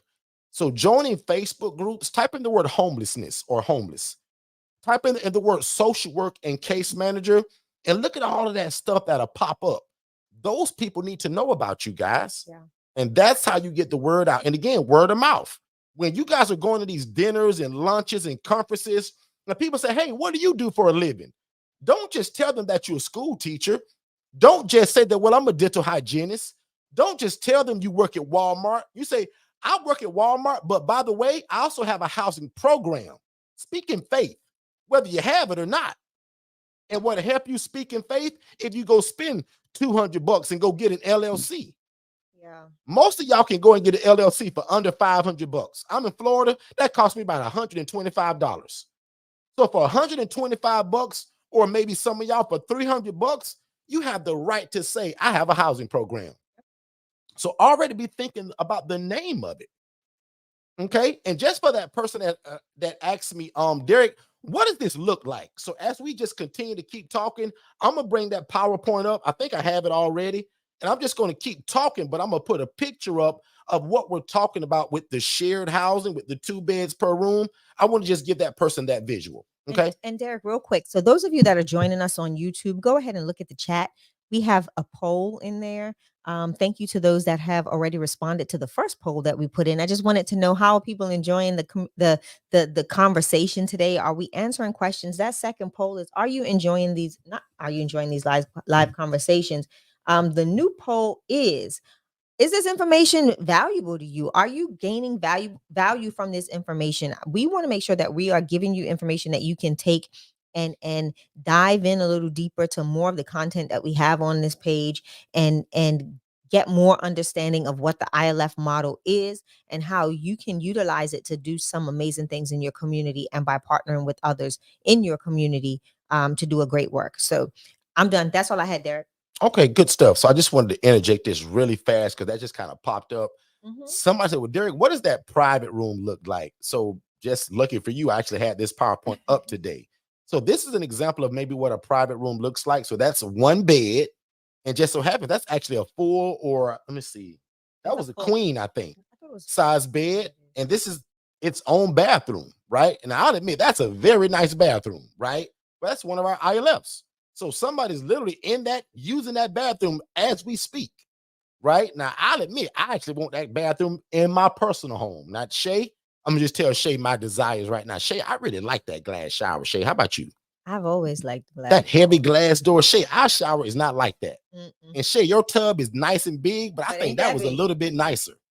And the whole wall is tiled, not sheetrock. That's a nice most of our wall is. Put a thumbs up if you think that's a nice bathroom right there. And that's an ILF, the way we house our homeless and displaced adults. So, and I'm gonna just keep that going, but I wanted to add that picture there.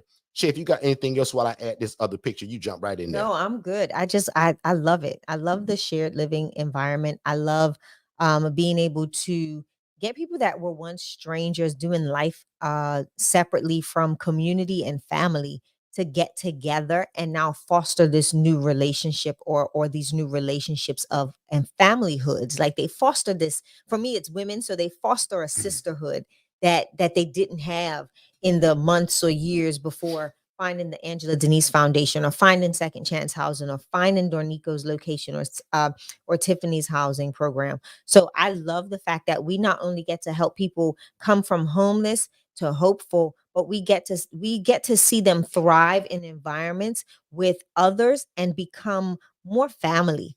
You know, it fosters family. So I love it. I love what we do. Good stuff. Tiffany, back to you. Tiffany, can you name me one thing? Because it's probably multiple, but for the sake of time, I want to bounce to everybody. Tiffany, name me one thing that you must have a Good Samaritan in your housing program that you consider a safety feature. Because somebody asked me, Derek, what are all of the safety features that you put in the home? But instead of me just listing 55 things, Tiffany, give me one thing that you must have in your place, in your opinion. I must have a camera system on the inside and the outside that is operational and working properly. And tell me why. Because I want to be able to monitor the house in and throughout the day when I want to just check in when I'm not physically there. And then I also want to have recordings of anything that may have taken place that I need to review or provide to any law enforcement, or anything that I may need to have that recording footage for. Perfect. Love it. Very simple. Shay, what is that one thing that they'll never catch you without at the Angela Denise Foundation in terms of a safety feature in your ILF? Good grief. A safety feature. Dang it. It has to be one. Just give me one. Dornico's next. A digital door lock. Ooh, why? Why is a digital door lock safety, and why do you have to have it? Because people lose keys. And if I'm out of town and one of my residents, like prime example, I have a house with ladies that travel that are on the go. So let's say if Dawn isn't at the house and everybody else is gone as well, and Dawn needs to come back and lost her key, Dawn is out of gas, and especially if I'm out of town as well, right? So digital door locks allow me to remove access, give access at any given time, open and lock the door from anywhere. So that's why I like the digital door lock system. And I can actually I can see who's utilized their key, their remote key, and at any given time as well. I can go in and say, okay, well, such and such did lock or unlock the door at this time. So yep, it gives me that opportunity. I love it. And I think we gave the example last week of how when our virtual assistant gave one of our newest tenants the code, or gave him the choice to pick his own 4-digit code, he thought that was the coolest thing ever. Yeah. And he's like, wow, that's really safe. I like this. So again, safety feature. So Shay, I love that. All right, Dornico, what is that one thing that nobody will ever catch Fresh Start Housing without when it comes to a safety feature in your ILFs? First off, I agree with all of y'all. I am definitely switching my door lock.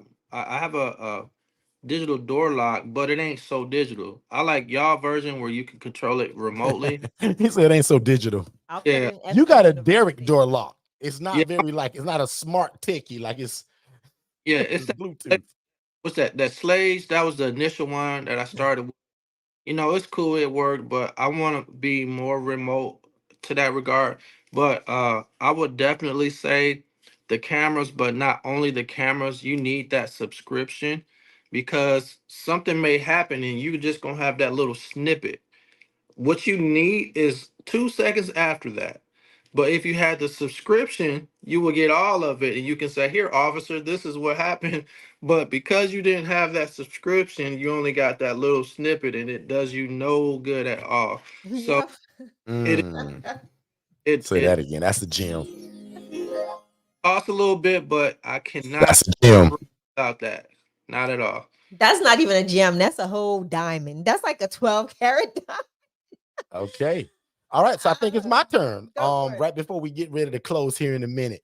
So one of the safety features for me, I think a lot of us overlook this. So every time I coach people, nobody ever says this. And Shay is always the one to remind us, Derek, don't forget to buy and it's a smoke detector and fire extinguisher.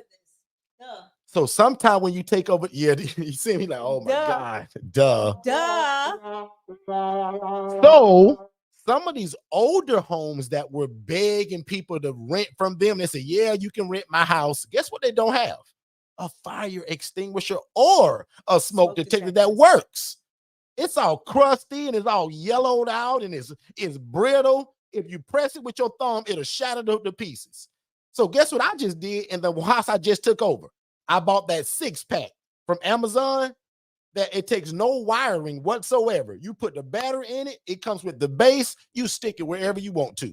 So every room got one, the hallway got one, the living room got one, and the downstairs kitchen on both ends got one. Have mercy, somebody.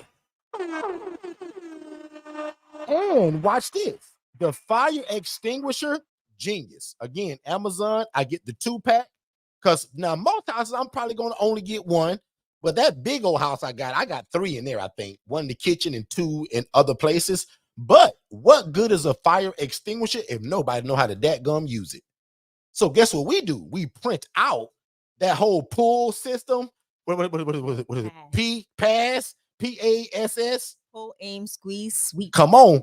And then we laminate it and we put it right next to it and we staple it to the wall. Now that may not be very, how you call it, cosmetically pretty, but by the time I print it and I put it in that plastic sleeve that Shay bought from Amazon for like $20, that will eliminate that paper. And it's hot now. Because if you don't eliminate it, it's going to get ripped up. It's going to get brittle. They're going to lose it. So we eliminate anything that we won't post it. There's another gem. That way it lasts. And we put that right next to the fire extinguisher. And and we also do an actual, like a fire training. Where is it located? How quick do where is it located? Is it effective for everybody? Can everybody make sure that they can lift it? If it's not, make sure it's not too heavy. We do all of that. So gotta make sure you get that stuff done once a year. Let's go. That's it. So let's do a little bit of housekeeping. I want to, because there wasn't many questions in the chat because we literally pulled them all. But there was somebody that asked a question about the SSI and SSDI. Is that person still here? Put a number 1 in the chat if you were the one to ask about how does the SSI and SSDI work. Because that person is not here, I'm gonna just lead everybody else to the webinar. But if that person's here, I'll honor that live, right? But other than that, I want to do some housekeeping stuff, and I want to make sure that we answered all of the questions. And just again, thank everybody for being here. So I want to do now at the end what I usually do in the beginning, and this is especially for my newer people who have no clue who we are. So luckily for us, or blessed of us, we're getting a lot of new people the way we used to do back in the day on Clubhouse. YouTube is turning into that for us now. So every strategy call that I had literally last week and even a few days to come next week, my team's job is to find out, how did you guys hear about us, right? Because we want to know what's working. That's called research. And everybody said YouTube, and these were the new people. So I never want to take for granted that people just know what we do. Now, usually it take me 35 minutes to break this part down. I've been trying my best to trim it to about 4 minutes. So here we go. If you're wondering how we started all of this in terms of this whole housing program and housing the homeless and displaced adults, guys, I used to be a social worker. And watch me try to do this in 4 minutes. I used to be a social worker, and God put it on my heart to house people. I always wanted to do it.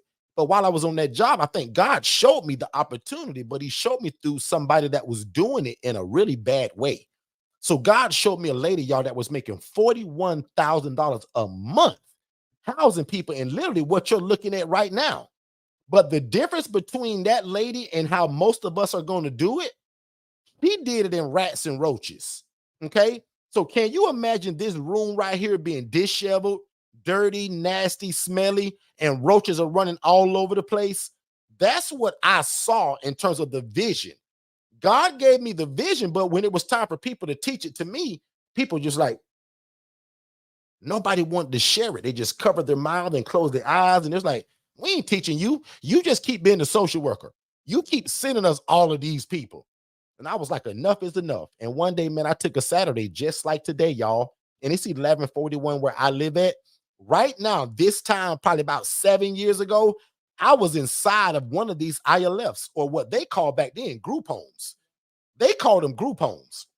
And when I begged people to teach it to me, and everybody was like, nope, nope, I ain't teaching you. Nope. I said, man, you know what? I'm going to just take a Saturday. I'm going to just go see myself.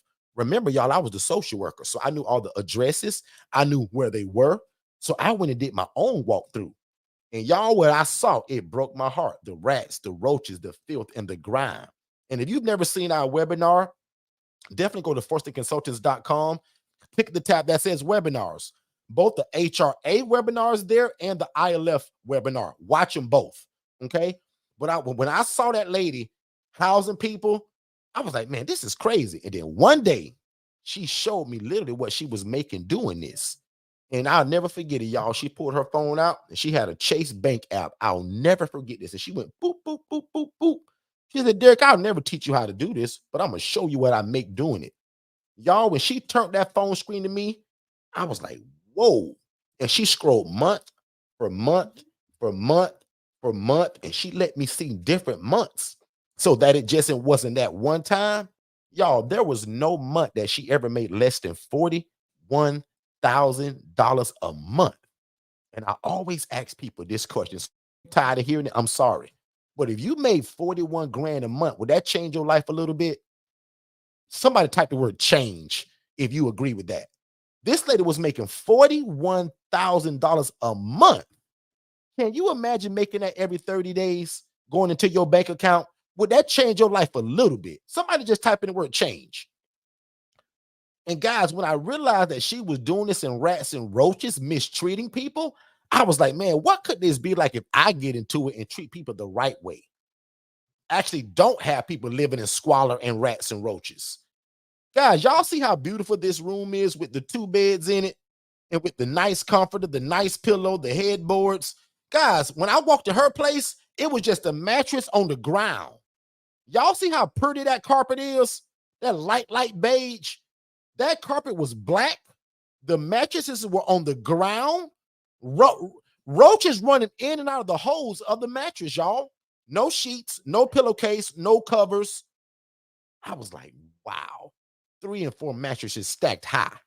Guys, this is what I saw. And this is the same lady that was making $41,000 a month.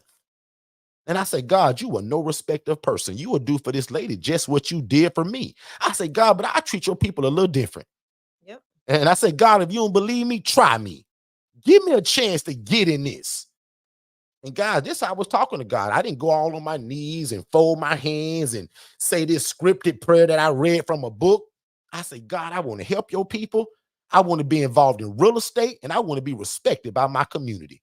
And God, it looked like you showing me how to do that through this job you gave me. Now, dummy me, y'all, it took me 9 years, Miss Taylor. Miss Taylor, can you believe it took me 9 years to realize, Derek, everything you prayed God for, he put you in the middle of? I told God I want to help people. He made me a social worker. He had Shay trick me to go to college. That's a whole nother story. I didn't want to go no college, y'all. School wasn't for me. Shay had this sweet way to trick me to go. 4.5 years later, I walked across the stage with a degree in human services, right? They land me on this job that gave me the vision for what I would later do for the rest of my life. This is what it also means to just follow the script and follow God and just trust God. God, guys, I didn't know what I was doing. I was just following the script. God was working through my wife. Now, I jokingly say it, but she didn't trick me to go, but she encouraged me to go. She pushed me to go. Basically said, Derek, what you gonna do with your life, bro? What you gonna do with yourself? I went to school. I said, Shay, well, I like to help people. I said, God, I want to be involved in real estate. I said, God, everybody that I know that's well-to-do in life, they in real estate, God. Can you put me in real estate? Dummy me again, Katara. Everything that I asked God for, he gave it to me, Katara. He said, Derek, you want to be involved in real estate? I just showed you a lady making $41,000 a month, mistreating people in real estate, in her real estate. Derek, wake up. Y'all, I have no clue why it took me 9 years. And one day I went to work and I was like, Derek, what are you doing? You want to house people, you want to be involved in real estate, and you want to be so-called respected by your community? Derek, this is it. But watch this. Nobody didn't show me this. People didn't say, Derek, I'll teach you, buddy. Nobody said, hey, buddy, old pal, I'll teach you how to do this. You're the social worker. You're helping all of us. Why wouldn't I teach you, Derek? Guys, it didn't work that way. So I had to go through all the bumps, the bruises, the terrible mistakes I made in this. I made the Channel 8 News. Guys, I done got into some trouble. I done been through lawsuits. But guys, I didn't know that one day God let all of that happen, all of that pass through God's sovereign hand, that one day I'll be on some live on YouTube sharing this same gospel with y'all. Because people try to trick me and say, Derek, you can't do that. You got to have the license. You got to be a nurse. You got to be certified. You got the devil is a liar. A lot of y'all, that's y'all problem. You listen to the you gotta. Girl, you can't do that. You got to do this. Girl, you got, the devil is a liar. He under your feet today. I'm telling you that you can get in this and you don't have to own the property. You don't need a license. I don't care if you even got a high school diploma. Guess what are the requirements though? You got to love God. You got to love people. And if you just so happen to love real estate, this is it. Again, guys, this is how I started. Got into it, went through the bumps, the bruises, and as soon as I thought I had it, I tricked my brother into it. God bless him. For y'all that don't know, my brother passed about 3 weeks ago. I've been teaching this with him from the day it started. But we got to continue on, right? Because his saying was, you got to keep moving forward. Trick my brother into it. And I always say, thank God for the guinea pig. That's a clothing line now. Know how y'all go and buy the polo shirt and they got a polo on that left corner, D? I got a guinea pig now. That's a whole t-shirt brand now. Thank God for the guinea pig, which means thank God for all the people in your life and in your family and your friends and whoever around you that when you wanted to do something, they were supportive of it. You tried it on them first. When I thought I had this, I said, Otis, I think I got something, bro. And y'all, I didn't know what I was doing, to be honest with you. But my brother, again, y'all know, he didn't need a lot of convincing. He got right on in this and did it for multiple years until he left us and went to heaven. My brother kept a job and did this. I thought I was cute, and I got 3 of these, and I resigned from my job, and I left. I said, I Just think I found what I'm going to do for the rest of our lives, Shay. Wasn't long. I pulled Shay from corporate America. I said, Shay, guess what you going to do now? He said, I don't know. I don't know what. Well, you going to house these women now, Shay. I'm no longer housing women. I'm just going to house the guys. My wife developed a program called the Angela Denise Foundation, which is a nonprofit organization that takes women from homeless to hopeful, battered women, scarred women, domestic violence survivors of women, elderly women, women that have been forgot about. Husbands have left them. You know in the Bible where it says that we're to take care of the poor, the needy, and the widow? Guess what my wife doing? Taking care of the poor, the needy, and some of them are widows. Their husband passed away. And adopting families. Okay? So when we say this gives you the opportunity to do God's will, help people, and be respected by your community, but guess what I want you to also do? Make enough money to be able to feed your family. Because I don't want you to just do, and nothing reciprocates back to you. God is so genius how he built this. Money follows ministry and money follows mastery. God built in a way for us to house a population of people that most people are turning their heads to and simply ignore them. They don't have a lot of choices. So we got a program or a real estate structure to where you can go and take a 4-bed, 2-bath home and rent it. And now you're going to build relationships with social workers and case managers, and you're going to offer a shared living environment, something that looks just like this. And now everybody in the house pays rent. Because again, they can't afford their own house. They can't afford their own apartment. But can they afford this setting right here? Can John afford that? And can Ralph afford this? John and Ralph are now roommates. And over time, they become brothers. Okay? So that's literally how this works. That's who we are. If you've missed our webinar by chance, it's absolutely free. It's at forstonconsultants.com. Maybe we'll put it in the chat. But definitely visit forstonconsultants.com. Click the tab that says webinars. And you guys got about, I think it's like 7 or 8 days left to get our one-on-one coaching for only $4,700. We also have in-house financing.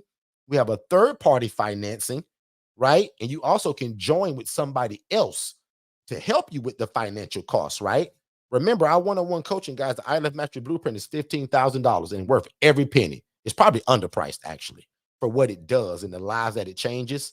But now for only $4,700, you get all of it. And that's up until January 1st. So thank y'all so much, man. I super appreciate you all. I'm going to let Shay sign off as well as Tiffany and Dornico. But you guys could have been anywhere today, and y'all chose to spend Saturday morning with us. So my goal is to get you out of here before 12 o'clock, because that way I won't say that I took your afternoon. So thank you for spending the morning with us. So over the next 8 minutes, I'm going to have Shay, Tiffany, and Dornico bless you guys with an outro. But if you need anything from us, feel free to text us at 407-326-0086. Again, that's 407-326-0086. You can type in pretty much anything you need from us, and our team will see to it that you get it.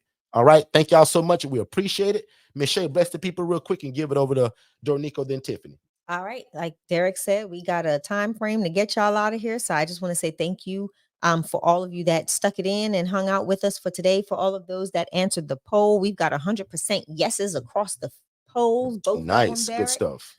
So we've provided the value needed, and people are enjoying the lives. So again, I want to say thank you to each and every one of you. As for those that celebrate Christmas, we sure do. We celebrate our Savior that was born on this day to give us life and life more abundantly. So I want to say happy and a Merry Christmas to you all. Enjoy your loved ones, and don't forget to give God glory, honor, and praise for who he is. Have a good one. Good stuff. Mr. Dornico, I'm gonna let Tiffany actually close us out. So Dornico, go ahead. Yeah, I will wish all of you a Merry Christmas as well. He will increase our territory. We should expect that. That means even for you two guys. This ain't the last platform. There will be another platform and another platform as he brings more and more unto you. Just be ready for it. Be ready for the hell that will come against you because of it. But nonetheless, the favor of God will be on you always. That's what I believe. I also believe that opportunities are not here accidentally. This is a divine appointment for someone. This is a divine moment for someone, just like it was for me. Don't be afraid of what it looks like. Just move. Trust God if no one else. You will come to trust everybody else, I believe, because I do. But trust your Lord and Savior, and start there. And that will at least get your feet moving. And he will reveal to you everything else in his time, not yours. Stay out of God's business. Amen. I'm just gonna enjoy all the food, y'all. Yep. I'm gonna get it together, but I'm about to have some fun. I'm so sorry. But yeah, I'm gonna enjoy myself. Yeah. Anyways, because I'm no longer diabetic. Hey man, I've been through some things, y'all. Come on. So you know what I mean? I've been through some things, and you know what I'm saying? Kiosha prayed for me. Uh it struck Wow. a nerve with her. Y'all remember that? I do. I sure do. I was devastated, and that spilled out into the room, and it's like, man. And then I went on my my journey, my intermittent fasting journey. 3 months later, 3 months of hard work and doing my part, totally cleared of diabetes, y'all. I don't really say that a lot, but I Oh, should. I Yeah. should. People don't experience God, so then they talk about him and discredit him. That's because you haven't had an experience, right? We need more experiences in our faith so we can push his name a little higher. But anyways, I'm gonna end there because I can go on and on and on. Enjoy yourselves. There's so much that people complain about. Man, let's be happy. Let's be happy building each other up. Let's be helping. Do something for somebody else for a change, y'all. This is a great opportunity at a great price. Let's get busy doing God's work and stop being selfish and thinking of yourself. Amen, somebody. Love you guys. And I'm done. Thank you so much. I love it. Good stuff, D. I appreciate that. Miss Tiffany, bless us real quick, man. Just to remind everybody where you're located again and just bless the people any way you choose, Tiffany. Yes, we are located Good Samaritan Solutions in Oklahoma City. We are ILF operators and have been since I'm sorry, November of 2022. So just happy to be in this space. Thank you so much, Dornico, for sharing that testimony because I too am in my journey. Got diagnosed with being pre-diabetic. Can't believe it. Didn't know where it came from. No history, no family history. I'm not overweight. I'm a good eater, like, so it has totally to do with stress over the years. So I'm in my journey now. Y'all keep me in your prayer. I'm doing good, but just not wanting to go in that direction of being a full-blown diabetic. So God is good, and my numbers have started to change, and my body, I can tell, is totally different. So I'm right in the middle, hopefully getting ready to top off the end of my journey of getting that full praise report, just like Dornico. So thank you guys so much. That just shows another wonderful reason that we are a group and we're community, we're family, because we get to encourage each other. Because that truly encouraged my heart to keep going and knowing that my wonderful testimony is coming soon too. So just thank you guys so much. Definitely operate in love today and every day, of course, but definitely during this time of the season, the year, the season. And remember the reason for the season, and definitely keep people in your hearts, your minds, your prayers, and do something good for somebody. Don't get so caught up in the hustle and bustle of the Christmas holiday that you forget to love people and show them that you care about them and that they matter. And I know that if you do that, we will always be able to display and extend God's love because that's who he is. And so I declare everyone under the sound of my voice is healthy, whole, and healed in the name of Jesus. And I thank you guys for having us. Amen. Good stuff. amen. Send your family our love as well, and especially Dad. And definitely, we'll definitely keep you in our prayers as well. Miss Shay, you want to do anything else before we go? I'm actually closing out Just with a Sent brief from Heaven as well remember, today. just a brief reminder that Monday is Christmas. We will Yep. not be I here. made a mistake and put we'll see you all Monday. So hopefully I did a good job of So deleting that. we'll see you Can you all still on see it? Yeah, you can see it. Okay, I tried to take it out. So we'll see you on Tuesday Yeah, here Tuesday. at 6 p.m. Eastern time.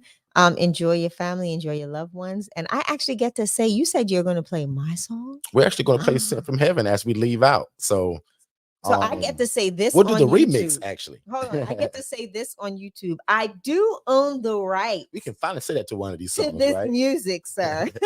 And we will type that in so that YouTube can make sure that Yes. we see it.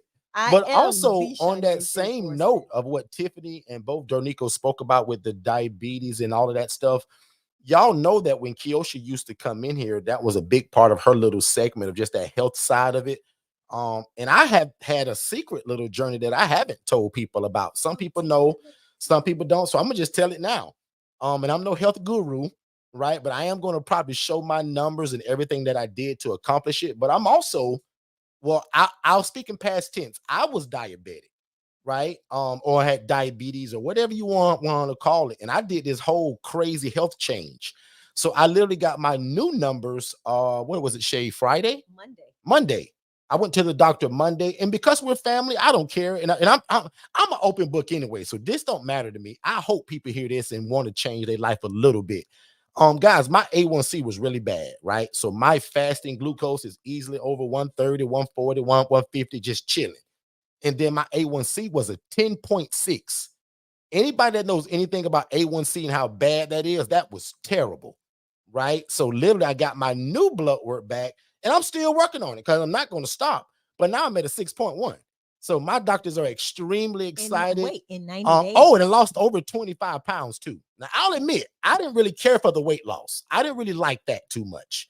If I could have kept my same weight, I would have done that and still knocked the glucose down. But that came with losing a lot of weight, y'all. So unfortunately, I only have one pair of pants I can fit. I got like 2 shirts that I can wear. So I've not been very fashionable lately. Everything has been sweatshirts, Forston consultant type stuff, and this is probably too big now. But I'll deal with the weight loss better than I did where my life was going diabetically, right? So y'all know we laugh and we joke and we play all the time, but I want to be serious for 2 minutes. And I told y'all this before, but going into the new year, let's make some changes, y'all. Subtle changes. I'll admit what I did was just cold turkey and crazy. Drastic. Most people won't do what I did, right? The day I got my results, I came home and threw away everything in the refrigerator, the pantry, and went shopping. Most people won't go that extra. Well, I'm gonna finish that gallon of ice cream I had. Or well, I do got 7 more of them popsicles. Like, guys, I threw away everything. So my diet went from lots of soda and Kool-Aid and juice to only water. And I went from a lot of the junk food that I really love. I love Reese cups, Snicker bars, chocolate cake, puddings. I love that sweet stuff, y'all. I stopped all of that. And that's literally what took my A1C from that 10.6, which is very dangerous, down to a 6.1. So I'm interested to see how it looks in my next 60 days when I go back, because I'm going to continue. So the goal for me is to get it to around that 5 or that 5.5. But according to my doctor, if it didn't move another number, he's satisfied with that. But I want to see it actually go a little bit lower. So I'm going to encourage people in this room today. I'm going to take pictures of my last blood work, and then the 90 minutes later, I'm going to do a little presentation of it, right? No, I'm sorry, a couple months later. So I think it was like 90 days apart, right? So I'm literally going to build that, or my team will build it, and I'm going to do probably a 15-minute segment right in the middle of one of these. Because if I just tell you that I'm going to talk about diabetes and how to change your life that way, nobody will show up. But if I say, how can you make $5,000 off of this one house, housing 4 people, everybody shows up. So I'm going to put that in the middle of one of those presentations and just literally just give the game again, guys, on what I did. Dornico, if you want to share any of your stuff of what you did, any of your advice, I mean, you can do that together, bro, right? But I just want to show people how I went from like 25 pounds down and from a 10.6 A1C to a 6.1. And I'm going to give the disclaimer right off the top. I am no health guru. I'm no scientist. I'm no doctor. I'm just going to share what I did and what helped with me, right? And then that's it. Other than that, Shay, I'm going to give it back to you, and I'm going to cue your song up, and I'm going to get us out of here. Oh, and after Shay done, I'm going to pray real quick, and I'm going to get us out of here. Go ahead and pray. I do own the rights to this song, just so you know. All right. So y'all know us, right? If you got a church house to go to, a church family, go to church tomorrow. Go to the building, right? Tell God what you did today in terms of this conversation. He know you want to do it, but still verbalize it. Tell God what you want to do, and also ask him that he'll put everything in place so that it happens. Notice every time we pray, that's the gist of my prayer. All my prayers for y'all sound the same. If y'all go back and listen to the last 10 times I prayed over y'all, nothing really changes. I want y'all to be healed from the top of your head to the soles of your feet so that your health is up to par. And I want God to open up doors of opportunity. but also close doors that we're not to be involved in. That's the gist of my prayer every time. So I speak that over each and every one of you. And with that being said, now unto him that is able to do exceedingly abundantly above all we can ever ask or think, according to the power that worketh in us. Amen. Amen. Amen. We love y'all. Don't wait to be great. We'll see you guys Tuesday at 6 p.m. And we're going to talk about whatever's on Shay's heart. Shay probably want to talk some business type stuff, but whatever's on Shay's heart, we'll talk about it. But until then, you guys be great, and we'll see you next time. See you next time.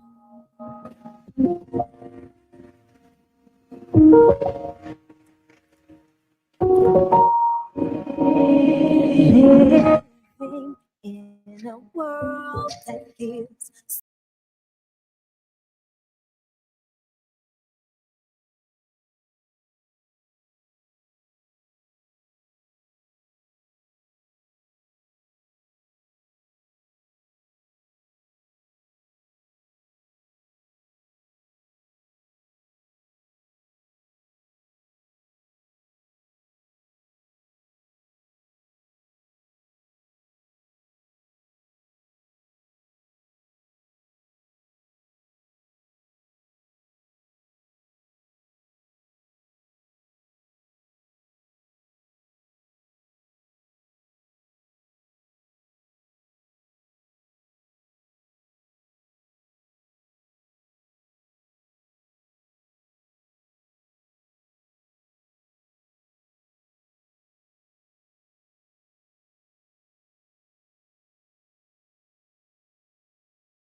set me free. You set me free. You set me free. Yes, you set me free. Set me free. You set me free. Oh, Jesus, set me free. Sorry about the snafu, guys. We didn't realize we didn't have a plane, so we are going to bless you from the top. Go ahead, Derek, and play that again. Free. The sun is free. I don't need you to sing it. It's free indeed. Y'all know I was going to give me a piece of that. Go ahead and start it over. Yeah, we were actually muted, so.